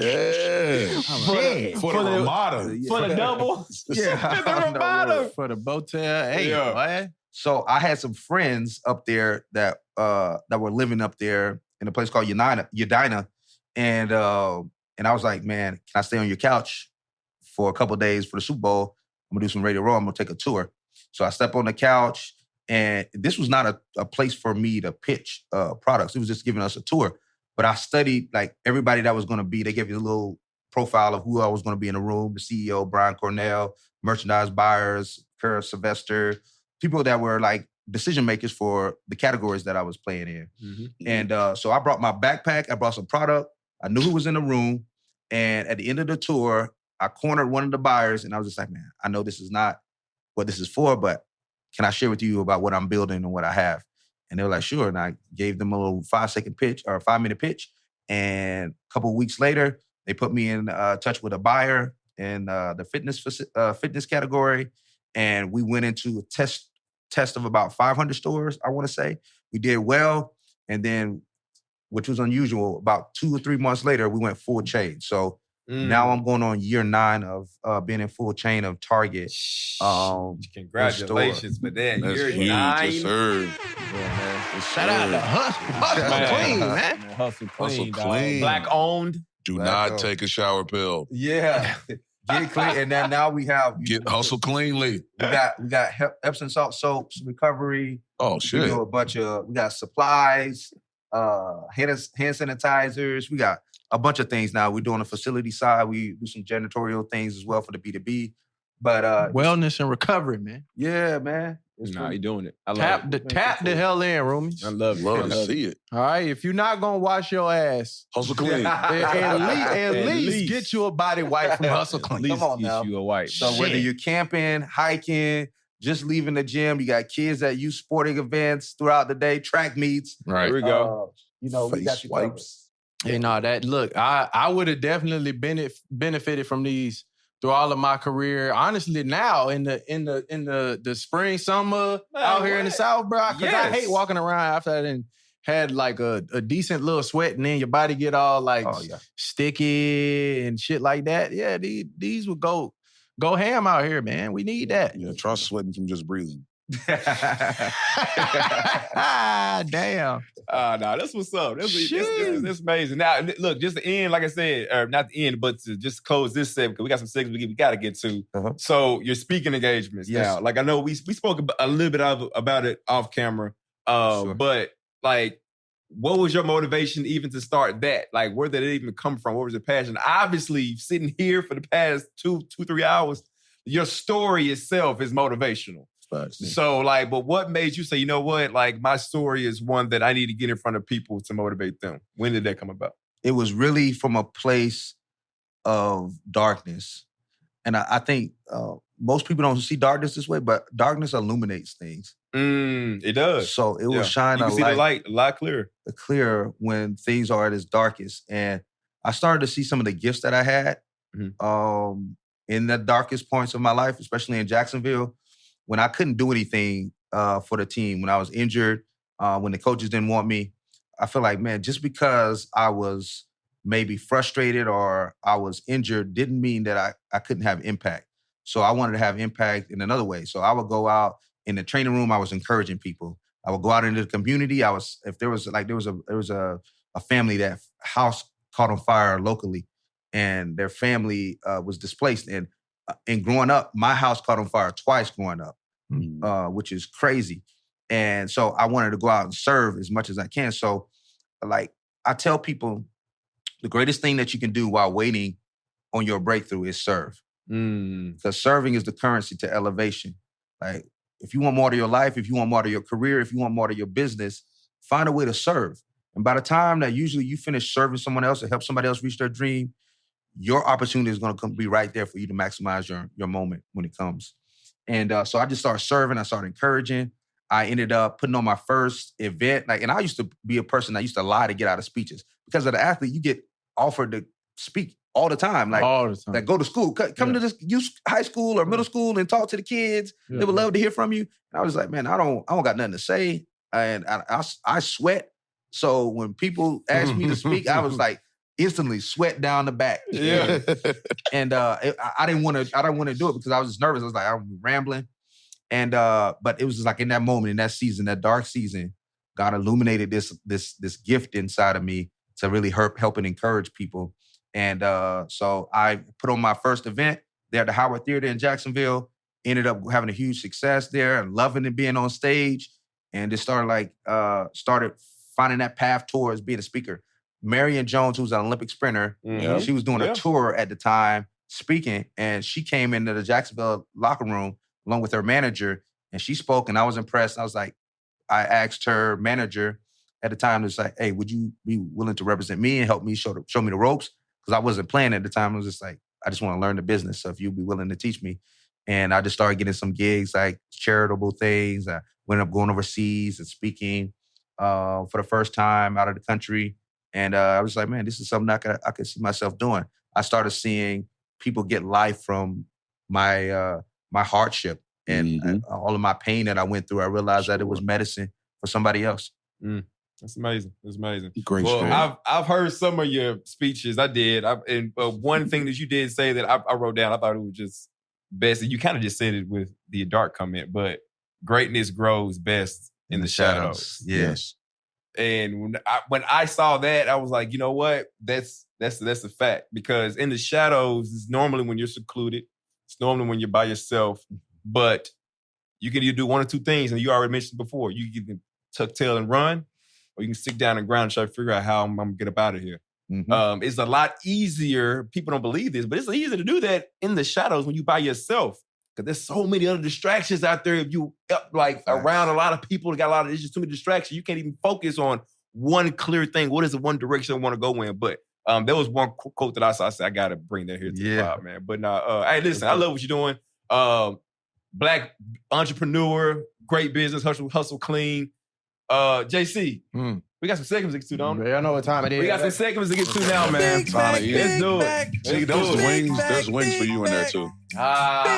Yes. We got some segments. Been a good little interview. This is where it gets fun. We're gonna check him out. so you can relax. You eat though. Check him out. Yeah. Yo, he did say he was a foodie. I'm a foodie, man. You eat. Every city. Start fast, finish strong. What is this? What is this happening here? That's Is a this a Baltimore. challenge? That's like a crab shack in Baltimore. So you got to get the full experience. When you're in Baltimore, we're known for the Baltimore crabs, blue crabs. Yeah. So we went to a local spot there and had some of the best crabs in the city.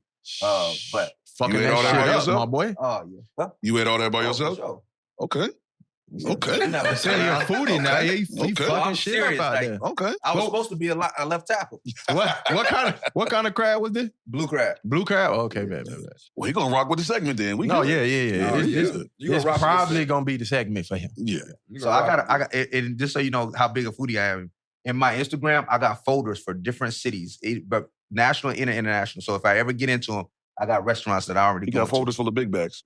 I like that. Yep. That's my type of guy right Yeah. there. He got the shit that we need to know. Hey, he definitely come eat with the O-lineman. Yes, sir. Boy. Oh. God, boy, what is that? It's not a shrimp though. Yeah, it is. This mine? Yeah. That's me. That say 2016. Justin, that's your page. It's Man, okay. I can't even tell you where. I got Nigga, is that from. a sea cat, nigga? That ain't even me. That's my dad holding it up, I think. Because Ain't no way them shrimps bigger than his damn a huge hand. shrimp. Bro, that is I don't know scary. where did I get that from? That's insane. What That's you say? big as hell. That's bigger than a lobster, nigga. That's scary. That's insane. That's a lot to I don't think I ate I that. thought it was. You scared of shrimp? No, I'm scared of that shrimp. What the hell is that? I'm afraid of that. That's a teenage mutant shrimp. I'm afraid of that. What ain't the lying. hell? You busting that down? I'm in there, but where the fuck you find this? That's Take it down the whole plate. Nigga, that's The you middle of the gotta Pacific. be them North Pole shrimps, bro. Ain't no That fucking is- way. I'm taking down the whole plate. Hey, That's big as hell, boy. I don't know where that came from. That's crazy. I mean, shit, please call Pops. Yeah, Lee. I'm trying to ask her. That is ridiculous. Sir. That's outrageous, bro. I don't even know what. Yeah, I don't know where that came from. Extra jumbo shrimp. And this before AI was popping. So Yeah, exactly. So You you know know it's it's real. real. What It the ain't fuck fake. is That that? was real. He can't 2016. Photoshop it. That's real. I ain't never seen a jumbo shrimp. nigga. So I ain't touching with 10-foot pole. I'm with you. Yeah, I that's don't that's want that. rough. You can have it. Them Oh, shrimp anyway, walked scared. out of the water. Kidding me. I'm scared. Man, what? I'm Walk taking down clean the out whole and say what's up. What? I'm taking down the whole plate. Come on now. Wherever they got that water that water boy had in his little, that's where them fucking shrimp came from. It was from a glacier. See? You know what I'm fucking talking about, man. All right, man. Let's get to these submissions for this week, man. Let's see what we got in here. Okay. Okay, bet. Okay, we got a cheesy buffalo Oh, it's chicken a garlic breadstick? bread. It's bread. Cheesy buffalo chicken Bread, garlic yeah, bread. it's one of my. Yeah. You messing with that? What? Yes. You're not. I'm You're not not. a ranch guy. Oh. I'm not a ranch guy. myself. Okay. I mean, you ain't got to dip yours in ranch. Yeah, you you ain't got do it. You ain't got to dip it in ranch. So was it marinara sauce on the pizza too with the buffalo? It's the bread. It's bread. It's like cheese bread. No, So, okay, yeah, so it's there's the no- bread. Yeah, yeah. That was just. I think that was just a little buffalo sauce that was on. Yeah. it. Okay. It's like garlic bread. It's like cheese garlic Probably bread, works. just with buffalo chicken on top of it. It'd be worth a try, but I don't know. That kind of. That shit. I'm more of a blue cheese guy with my Yeah. wings. Well, yeah, I'm right there with you. I'm a blue Come on cheese now. guy with my Come on, wing man. too. You got an Yeah, exquisite see. palate. Come But on, like- now. It's not. Ain't no pizza. It's just That's just the garlic bread. bread. It's garlic bread, Okay. cheese. That might be Yeah, all right. yeah. then. Nah, Yeah. hey, look, with some blue cheese, that'll hit. With the buffalo? Facts. I need Come on more than now. one. I need more than one. I need at least like 4. Yeah, that shit look The immaculate. chicken look right. Yeah. Come on, The now. ingenuity. I like that. Yeah, we breaking the scale. That's 15 out of 10. I like that. That's 15 out of 10 for me. Look, for us, Justin said put blue cheese with here. Mine too, cuz. Yeah. Just put some blue cheese on the side. There we go. Hell yeah. All right, up next what we got. And it's gonna be it's a little crazy. It get a little crazy in here, but it still be beautiful. Fried buffalo chicken Oh. lasagna rolls. Yep. Oh no. I ain't even realize I doubled down on the buffalo chicken. Fried. You got feeling the buffalo today? And bro, it's just what came to me on the reels. Oh man. Yeah, I can't do it. You ain't That's a little fucking with too that? much. It's Nah. it's fried. Right. Yeah, I can't. That just seems a little too much. A little too much. It's just lasagna. It's just a lasagna roll. This is too fancy. I don't like. It's too fancy? Just give me simple. Just give me just simple That chicken. So if it was just straight up lasagna, it'd be cool. Maybe lasagna rolled up, maybe. But buffalo chicken lasagna. The buffalo sauce. See, I actually like a chicken lasagna over like a beef lasagna. Really? I'm in there. I'm taking these as like an appetizer. Yeah. I'm taking these down through there. That portable. Yeah. I'm only doing buffalo owned chicken wings. Like give me knockout wings, RIP, with some blue cheese. I ain't mad at that. I feel about that. I ain't gonna lie to you. But I'm definitely all taking. All my national people hate me. I was not a fan of knockout wings. What? You ain't Nashville? You weren't a fan of knockout wings? Trash. Oh, I'm from Memphis. He's from Memphis. I'm going from Memphis, big dog. Yeah, I'm definitely knockout wings. 12 out of 10. No, 12 out of 10. Yeah, I'm definitely going for those. Yeah, that's a great app. That's a great way to start a meal. Hell yeah. see, and like I get where Sweet coming from. Being from like the Memphis to Nashville, the wings it was not nowhere close. What? Not Memphis got better wings? Yeah. Yes. Give me one spot. Crumpies. Indeed. Chings. Chicken Coop. Debo's. Chicken Coop. That's a it's a franchise, wings. right? They got a couple spots. No, not the Coop? Memphis. Not the Memphis giant. Okay. I know what he's talking about, though. I know what you're talking about. This ain't Chicken Coop we talking about. Okay. But yeah. Enlighten me. I'm trying to go to the best wing. That's my favorite food. Outside of barbecue. Chicken wings. Oh, you gonna love. Well, those you gonna love. We got some over there for you. You go down to Memphis, we got some over there for you. We got you. Go ahead. Come on. Yeah. Keep it going. All right, up next, man. What we got in here? Hold on, wait. Don't worry, because I had one. Let's go ahead. Go to the next one. Oh, what's that? Something Desserts. Okay.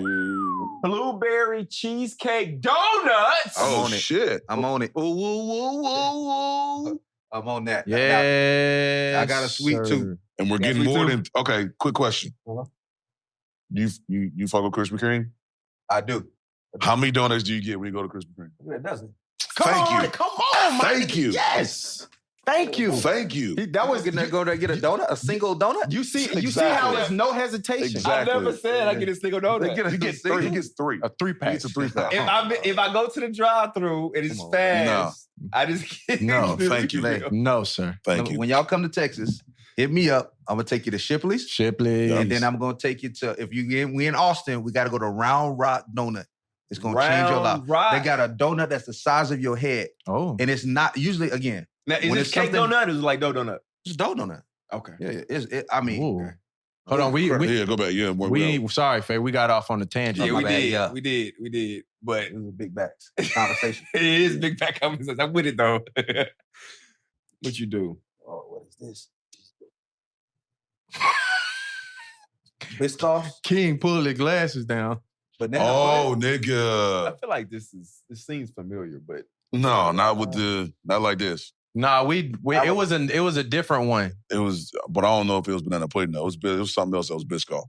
I would try this, but I don't know. It's something about that vanilla wafer that gets soft. I was just about to say that Biscoff. I'm not with it because of the wafer. Because of the wafer. The wafer is integral part of the banana pudding. But the Biscoff, we ain't never had no soft Biscoffs though. Can it get soft? I understand. It's a cookie. But who knows? Those look kind of hard. You can go Biscoff and milk. I'm sure it's gonna get soft. Well, so it'll take a little bit longer inside the pudding. You just gotta let the pudding sit a little longer.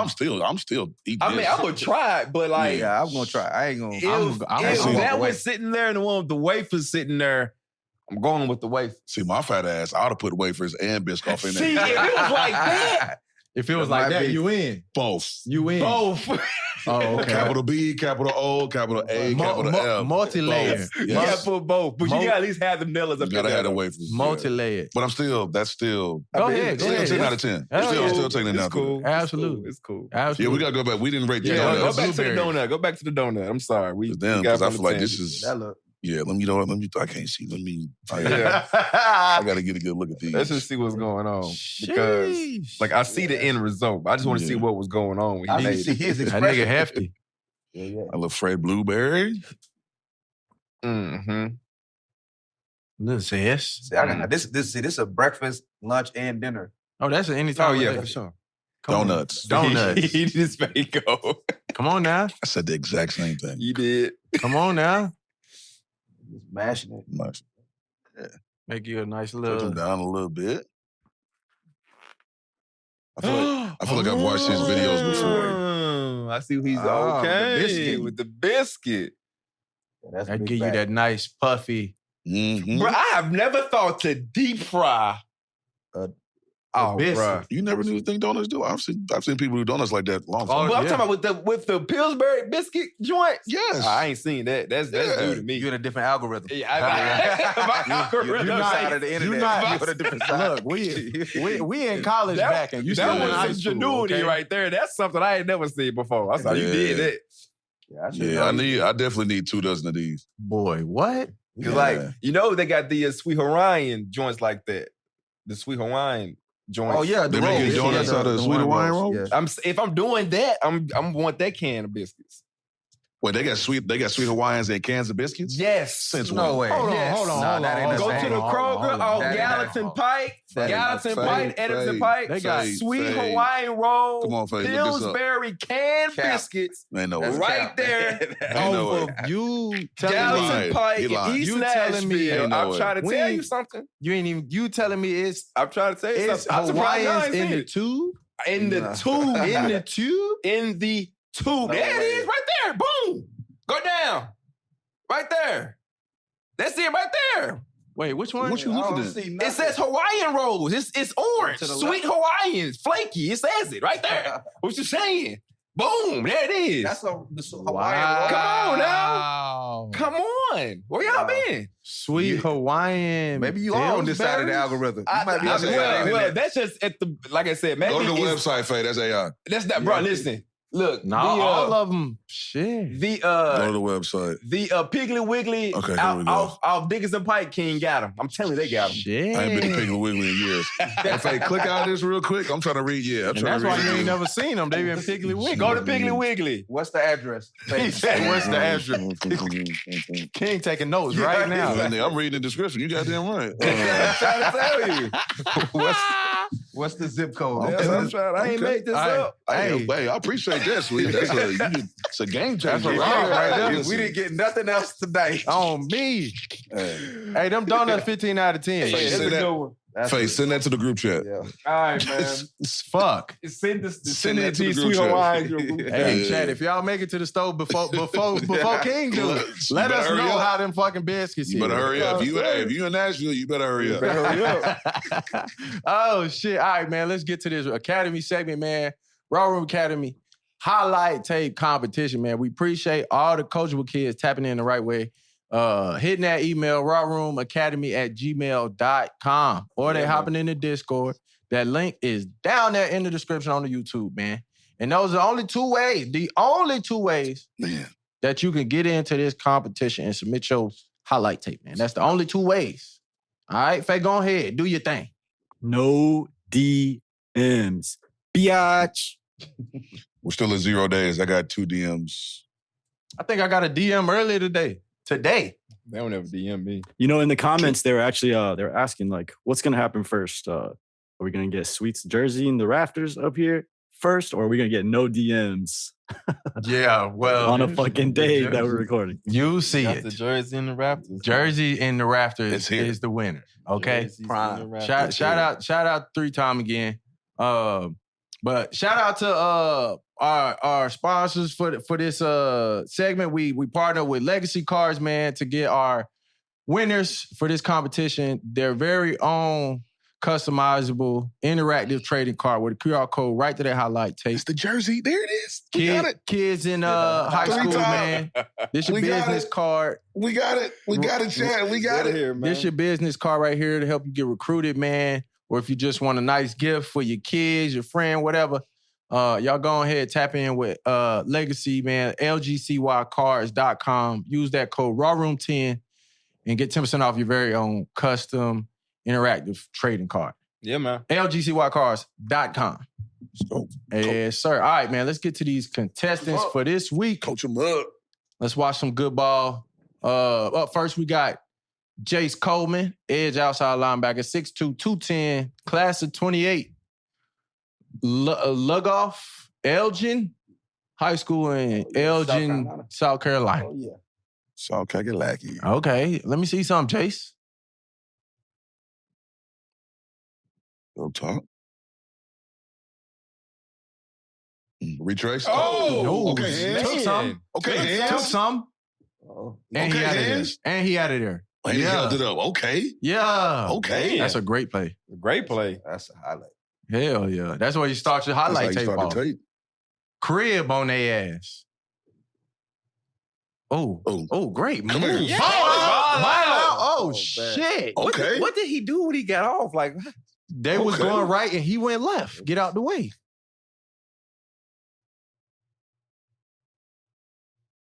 Okay. Yep. Come here. Yep. Huh. Ball out. man. Oh, wee. 3 plays, 3 turnovers. Whoever dad that is in the stands, you had him worried. He said, oh, shit. Get off me. Hands to the face. Come here. oh, we. Yeah. Yeah. Roll on. That's the way to stay with the play. Yeah. Hey, he turning up. I like He got that. some long arms. Hell yeah. That's a Nigga big, had that's to a be in big that corner. motherfucker. Yeah. Oh, y'all didn't block him. Come on now. Ball Ball out. out. He's a game changer. Yeah. Shit. You gotta- He's a game changer. You got to count for him. Yeah. And that's a young boy. He got Yeah, that he was a still got 2 sophomore more. this year. Is he a 4-star, 5-star? I don't know. We don't know the stars, but we see the tape. Yeah. Shit. Can't overlook that tape now. Come on now. Come here. Yes, sir. Yeah. Yeah. Okay. Yeah, right in the now. backfield, wreaking havoc. Y'all better count for him. Jace, I see you. All right, Jace. That's how you pop it off. All right, up next we got Jason Todd, the second running back athlete. Come on now. 5'9", 193. My people. right here. Come on now. 5'10" and under club. I see Jason. you. Class of 26, man. Mobile Christian. In Mobile, Alabama. All right now. And a private school. Small running back, private school. About 1,900? Okay. Let's see, we got some juice. Okay. The Wildcat. Oh, yeah. Excuse me. Been in the corner. Oh. Okay. Come on, cameraman. Oh, Cameraman, shit. come on. Cameraman watching the play, bro. He And we accelerating. Get somewhere. Shit. Yeah. Goodness gracious. And you want that deuce? Yeah. Okay. More for South. Oh, yeah. Oh, get up out of We'll there. holler at you. Balance. And he's gone. We'll holler at you. And he got that breakaway Oh, speed. he got that breakaway. He got that He got that breakaway. what I ain't have. Yeah. That wasn't Okay. in my package. Don't follow your blocks. Yeah. Been in the corner. Arm tackle, no yeah. See sir. ya. Broke you Oh off. my God. He Yeah. electric. Yeah. He got that speed. I like it. Yeah, he more than dependable. Touching crib now. Straight Hey. ahead. Well, the coach already knew. Gone. And Look at that. He better pull a Wilson. hamstring. Bro, And 14 didn't have a Wilson. chance. Boy, he finna pull all his 14 shit. didn't have a chance. I'm No glad way. he Caleb gave return? effort. I'm No glad he punt gave return? effort. That punt return? Uh-oh. Uh-oh. Made you miss. He not scared of that. Oh, Made you excuse miss? me. Yep. Fool. And get out of there. Oh, my Oh, Oh, yeah. goodness. Yep. He's We'll gone. Oh, holler at my you. goodness. It's just literally bodies all over the floor. We'll holler at you. Vision and speed. Trailer bodies. One more phase. The Hey. And right I'm on. gonna get the through there. referee. Yes, sir. Buddy was moving. No, though. Buddy was moving. He He was trying. moving. He was trying. He just couldn't get there. Couldn't Love to see it. work. All right, up next, we got Vershandrick, Big V Smith, O-line 6'3", 315, class of 27, Estacado High in Lubbock, Texas. All Lubbock. district, both sides of the ball, 4-star O-line. Junior highlights. This Let's see it. probably going to be a great tape. Oh, yeah. Love it. Oh, that's him right there. Oh, yes, sir. That's him. That's him. The one Yeah. that just pushed the whole Yeah. line. Oh, Body. Shit. Body. He hurt. Oh, he hurt. Oh, he Yeah. hurt. Oh, he You can fucking tell he hit the hurt. ground. Oh, That shit he hurt. fucking hurt. He Oh, is shit. Watch how he lay on him. Boom. Yeah. See, he Y'all landed. better come get him. He landed shoulder on the ground, others sideways. Oh, wait. That's an AC joint. Rib something. Yeah, Lee. Look at this. This lad, Just lay on him. he ain't getting up no time soon, King. Ooh, wee. For what? He gonna lay there for a little Ooh, Later until the wee. whistle blow. Oh, this the same guy. Same team. They ain't want to play that day. Yeah. Help me. Uh-oh. Big back of the Oh, wall. wow. Boom. Shit. Damn. Love the number 2. Double sevens. Looks great. Shit. That's a big body, man. That is a big body. Okay, On on the the move. move. Boom. Oh, power. Get in. Finish him. Get in. Oh, yeah, he definitely, that was body. He was going down. He finished. He was going down. Quarterback sneak. Oh, yeah. No white tees in the club. Move him the fuck up out of there. No white tees in the club. And catch a Boom. body. And lay on him. Yeah. All belly. And catch a body. You got this cowboy collar. He better get to work. Oh, yeah, The he neck. is. I ain't seen one of them in a minute. Boom. Oh, shit. Nah. Yes, sir. Body. Nah, cuz Yeah. he fucking shit That's up a out man. there. Listen, when that kind of weight, the way he built, when that kind of weight fall on you, that ain't what you want. Hell no. Power. Boom. Ooh. Another one. Jesus. Yeah, he hurt too. Oh, yeah, he hurt. Look at him. God. He hurt. Damn. Oh, shit. Okay, he was like this. He ain't moved. Big V. Yeah, he hurt. Look at him. He Caught ain't up. Y'all better moved. come get Body. him. That's what he said. Y'all better come get him. Golly, man. Okay, Big V. 315? Sheesh. All right, In now. high school, that's high school 315 too. Shit, boy. At 27, he still got another one. All right, now. Love it. All right, last take for this group, man. We got Carnell Irvin, middle linebacker, 6 foot 205, class 26, McDonough 35, out there in New Orleans, Nolans. Louisiana. 3.5 GPA. Let me see something. Mm-hmm. Carnell. Oh, shit, you ran kill somebody. Hey, Oh, my goodness. Oh, oh, go back, go wait, back. man. Getting out the Go stack. back. Shit. Oh, ball out. Ball out. That's like that UFL. Oh, I'll talk about that. UFL hit from. Oh, yeah. Oh, yeah. Goodness gracious. He just caught a body. Bullshit too. Excuse me, block straight and through punt? there. Oh, no, not block the punt. Take the. Wait, Did he take the ball? did he knock the fuck PP just into? happened? No, that's Oh, that's the offense. quarterback. offense. Okay, that's not a That's partner. offense. Okay, yeah, he just Mm. hit. Oh, Yeah, he hit both He of them. tackled the mesh Yeah. point, nigga. Fuck is we talking That's about? what you're supposed to do. Nobody wanted to block him.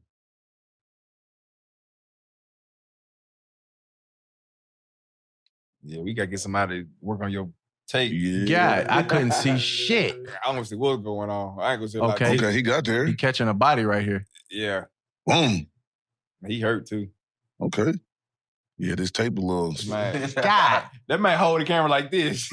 damn it. Yeah, Coach King can't watch too much of this. Hey, no, CTE get this. but he got a double tackle right here. Oh, incomplete. Incomplete. Listen. I did a steady camera Listen. play. I can't. Listen.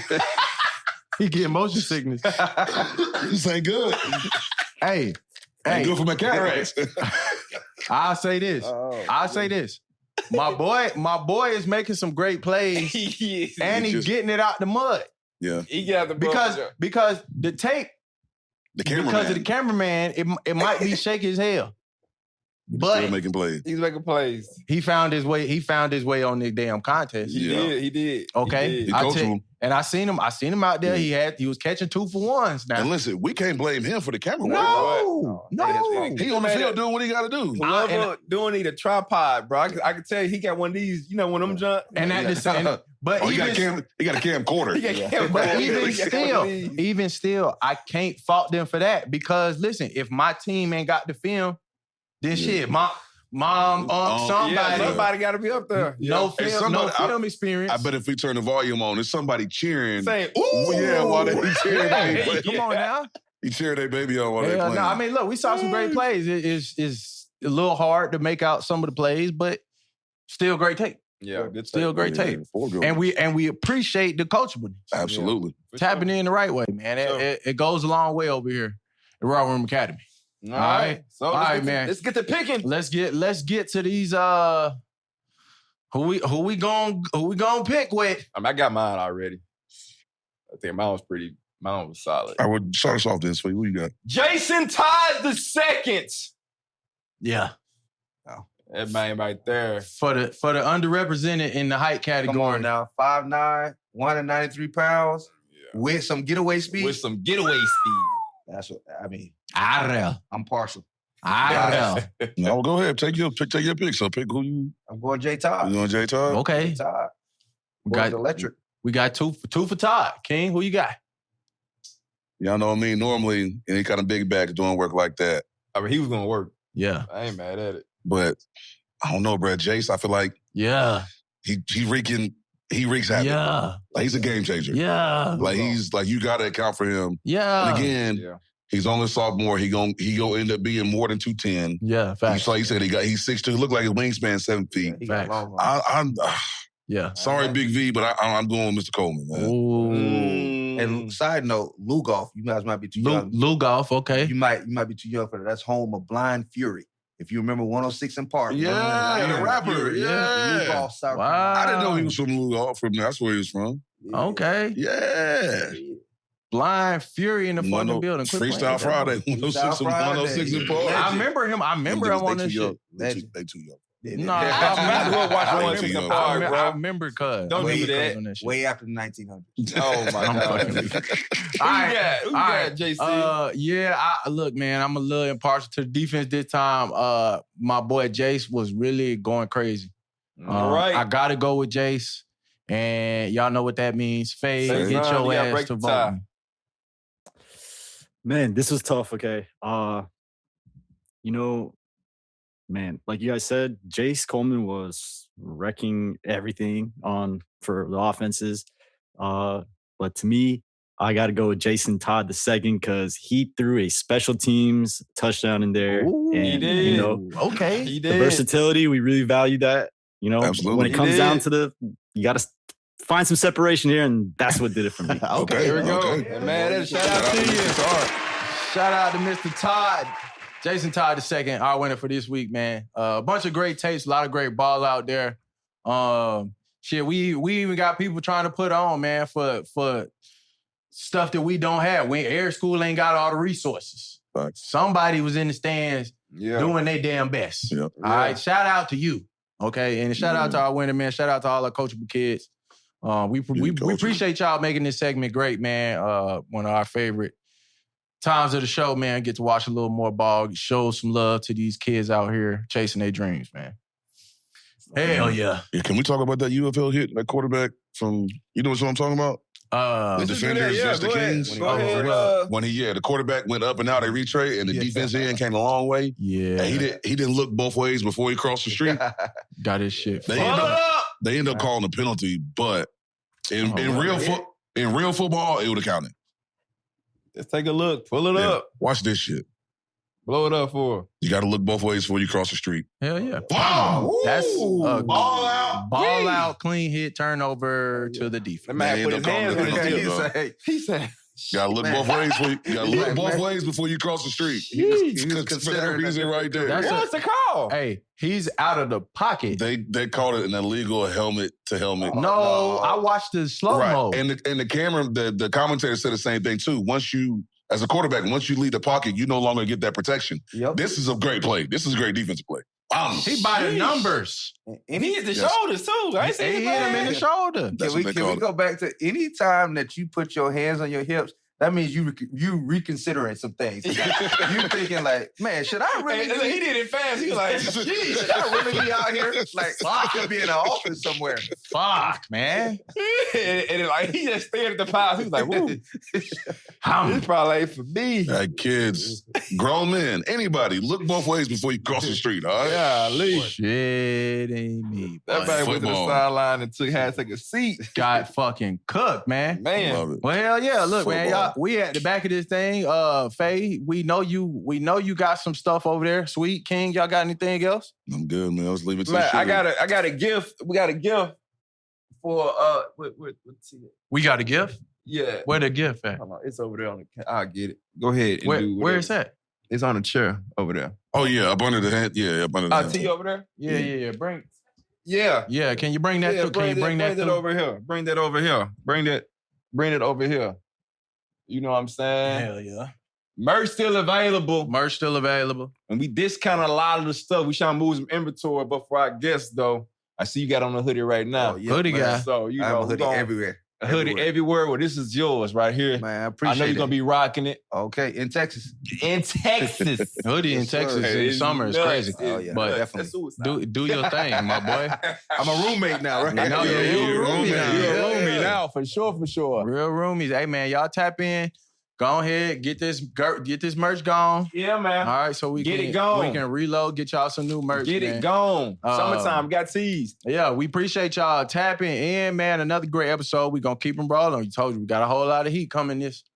Oh yeah, no, we not done yet. I was just saying we got a whole lot of heat coming on. Y'all make sure y'all tapped in, doing what y'all need to do, so we can keep this thing rolling. I know we got a new studio. Went up a little bit. Man. All right, don't be complaining.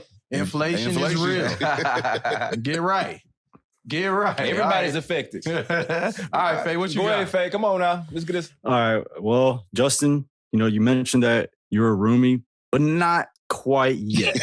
Because you gotta get inducted to end every first appearance on the Raw Room for your proper initiation, we gotta take you to the film room. And you talked about you guys when you were at Cal, you had some epic games against USC. So we're going to take you back to a play here in 2007. We just want to get your perspective on what happened here. It was a good day for me. Okay. It was. Was it? It was. Huh? Oh, Ray. Wild Logan? Yeah. Oh! Hey. Yeah. Did you hold on to? Oh, no, he's incomplete. Never mind. Damn. Yeah. Ray caught. He caught me. Yeah. Man, that really wasn't my fault. That was the quarterback. She threw the check down hella late. That was a headache ball. That was hospital. Wow. Yes. Targeting. That's targeting for sure. Number 58 has In been disqualified from the game. On me, You can't do that now. Hell no. It's a different game. Did that hurt? I don't remember. Yeah, That usually means yes. That means you felt something. That was a good game. I think that was 170 though, that game against that defense. That was 150, 170. You said, fuck that little hit, nigga. I got 170 on your head. I think so. Hey, the good thing is, we've seen Ray Maluga hit several people that. Ray was a monster. Oh, yeah. I mean, that was when linebackers didn't have to worry about covering, really. Yeah. So you see these little nickels that are in now, these linebackers that moving. Ray was every bit of 260. Downhill. Hell yeah. A-gap. Nah, for fucking run stopper, that's it. Oh, yeah. Facts. You want him. Open space, it's a wrap. He can catch a little check down, but open field, I mean, downhill. Deep water. So with. That's awesome. What else you got, Faison? All right, we got just a couple more clips. Now, Justin, you were talking about when you were playing with the Ravens back in 2015. Your season actually got cut short when you met Aaron Donald in the backfield here. Uh-oh. So let's get a recap of what happened. Brutal. 9-9 got you? Uh-huh. Did he? Oh, yeah. Yeah. Arm is... No. Only surgery in my whole life. Shit! Oh my God! I didn't want to see it, bro. Oh my God! Yeah. Oh my God! He snapped his arm. Yeah. Oh shit! Big red. Oh damn! Missed the block. You ain't gotta explain nothing, man. That wasn't your fault. God damn! I just got the ball, so I was just trying to wrap up and protect myself and just the velocity. Yeah, the velocity. The way he spent. That nigga. Yeah. Oh shit! And when he grabbed you, he knew he had you too. Yeah. I mean, when he grabbed anybody, I'm not ready to grab anybody. He had you. He was like, Aaron Donald, nigga. He grabbed you. You're dead. He was like, he got me. Right. You just. I made his mercy. You just let go and let God at that point. Fuck. Aaron Donald got me now. Fuck. He got me. Damn, Justin. Shit. No, Faye. I don't want to end like that, bro. He got. All right. We're not going to end it like that. We're not going to end it like that. This man goes to surgery. Come on now. Damn, Faye. Shit. All right. So to close it out, we're going to go back to your 2014 Pro Bowl season when you were with the Ravens, and you guys were playing the Texans, and you kind of put Joe Flacco in a position to make a business decision here. And so let's get your perspective on this play. Ooh. He was coming out here fast. So, what happened? Speaking of Mike. Shit. So the guard is supposed to help me out in that, and he didn't touch him. So in our protections, in our jet protections, if there's pressure backside, we wrap. we don't go directly to. Yeah. So the guard will help out, put a hand out, and hold him until I can get there. Yeah. Because they don't want, in that particular scheme, we can't cut in the A gap. They frown upon cutting. So I just got to squeeze. Yeah, you just got to squeeze and I got to turn out. So a lot of times. When it's under center, the guards got that kind of pressure and jet protection. The guards got to squeeze. Yeah. It wasn't really nothing you could do. They brought too many. Yep. They brought too many. The cushion was coming next. Hell yeah. That old school Texas cross dog. Yep. Wade Phillips. Wade wasn't.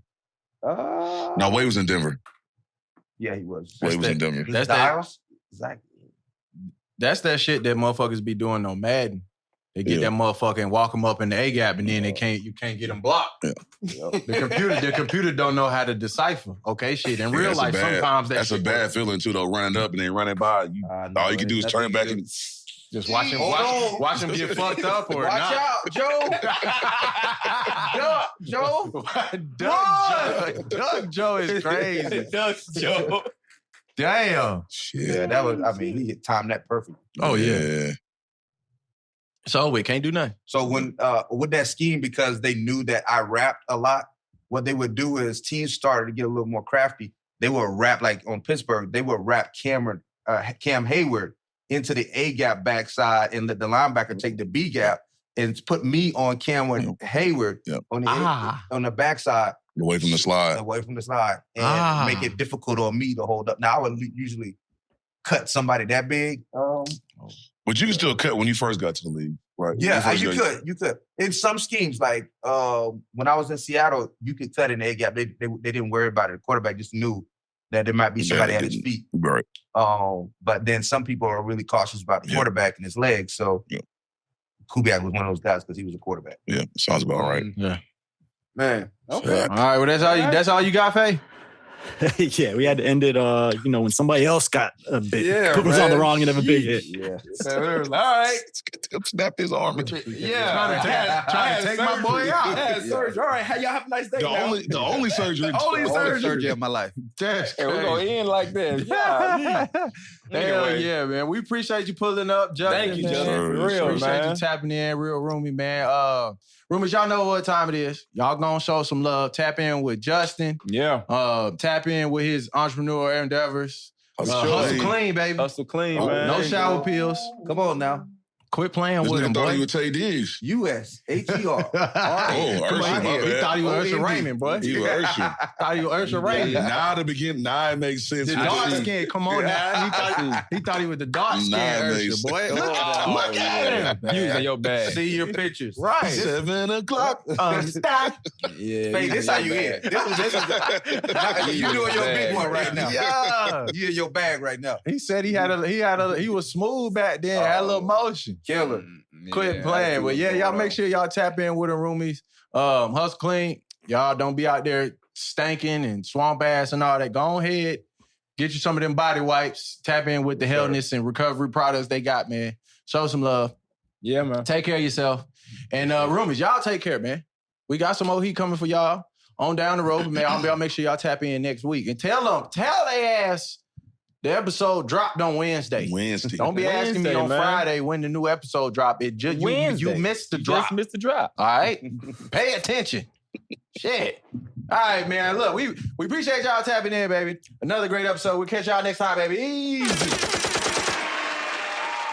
If you have something to say, need a place to help you say it, check out the boys at the Raw Room Media Group to get information on recording the session. Appreciate y'all for listening. Hey, follow us. Follow us at the Raw Room, Twitter, Instagram. Follow me at Wesson_Son56 on Instagram. On Twitter, DB_5Trey. Follow your boy JC, JCar_11, Twitter, Instagram, JCar_32. And the Raw Room is at raw__room. Roomies, we appreciate y'all for listening. We'll tune in for your next week. Easy.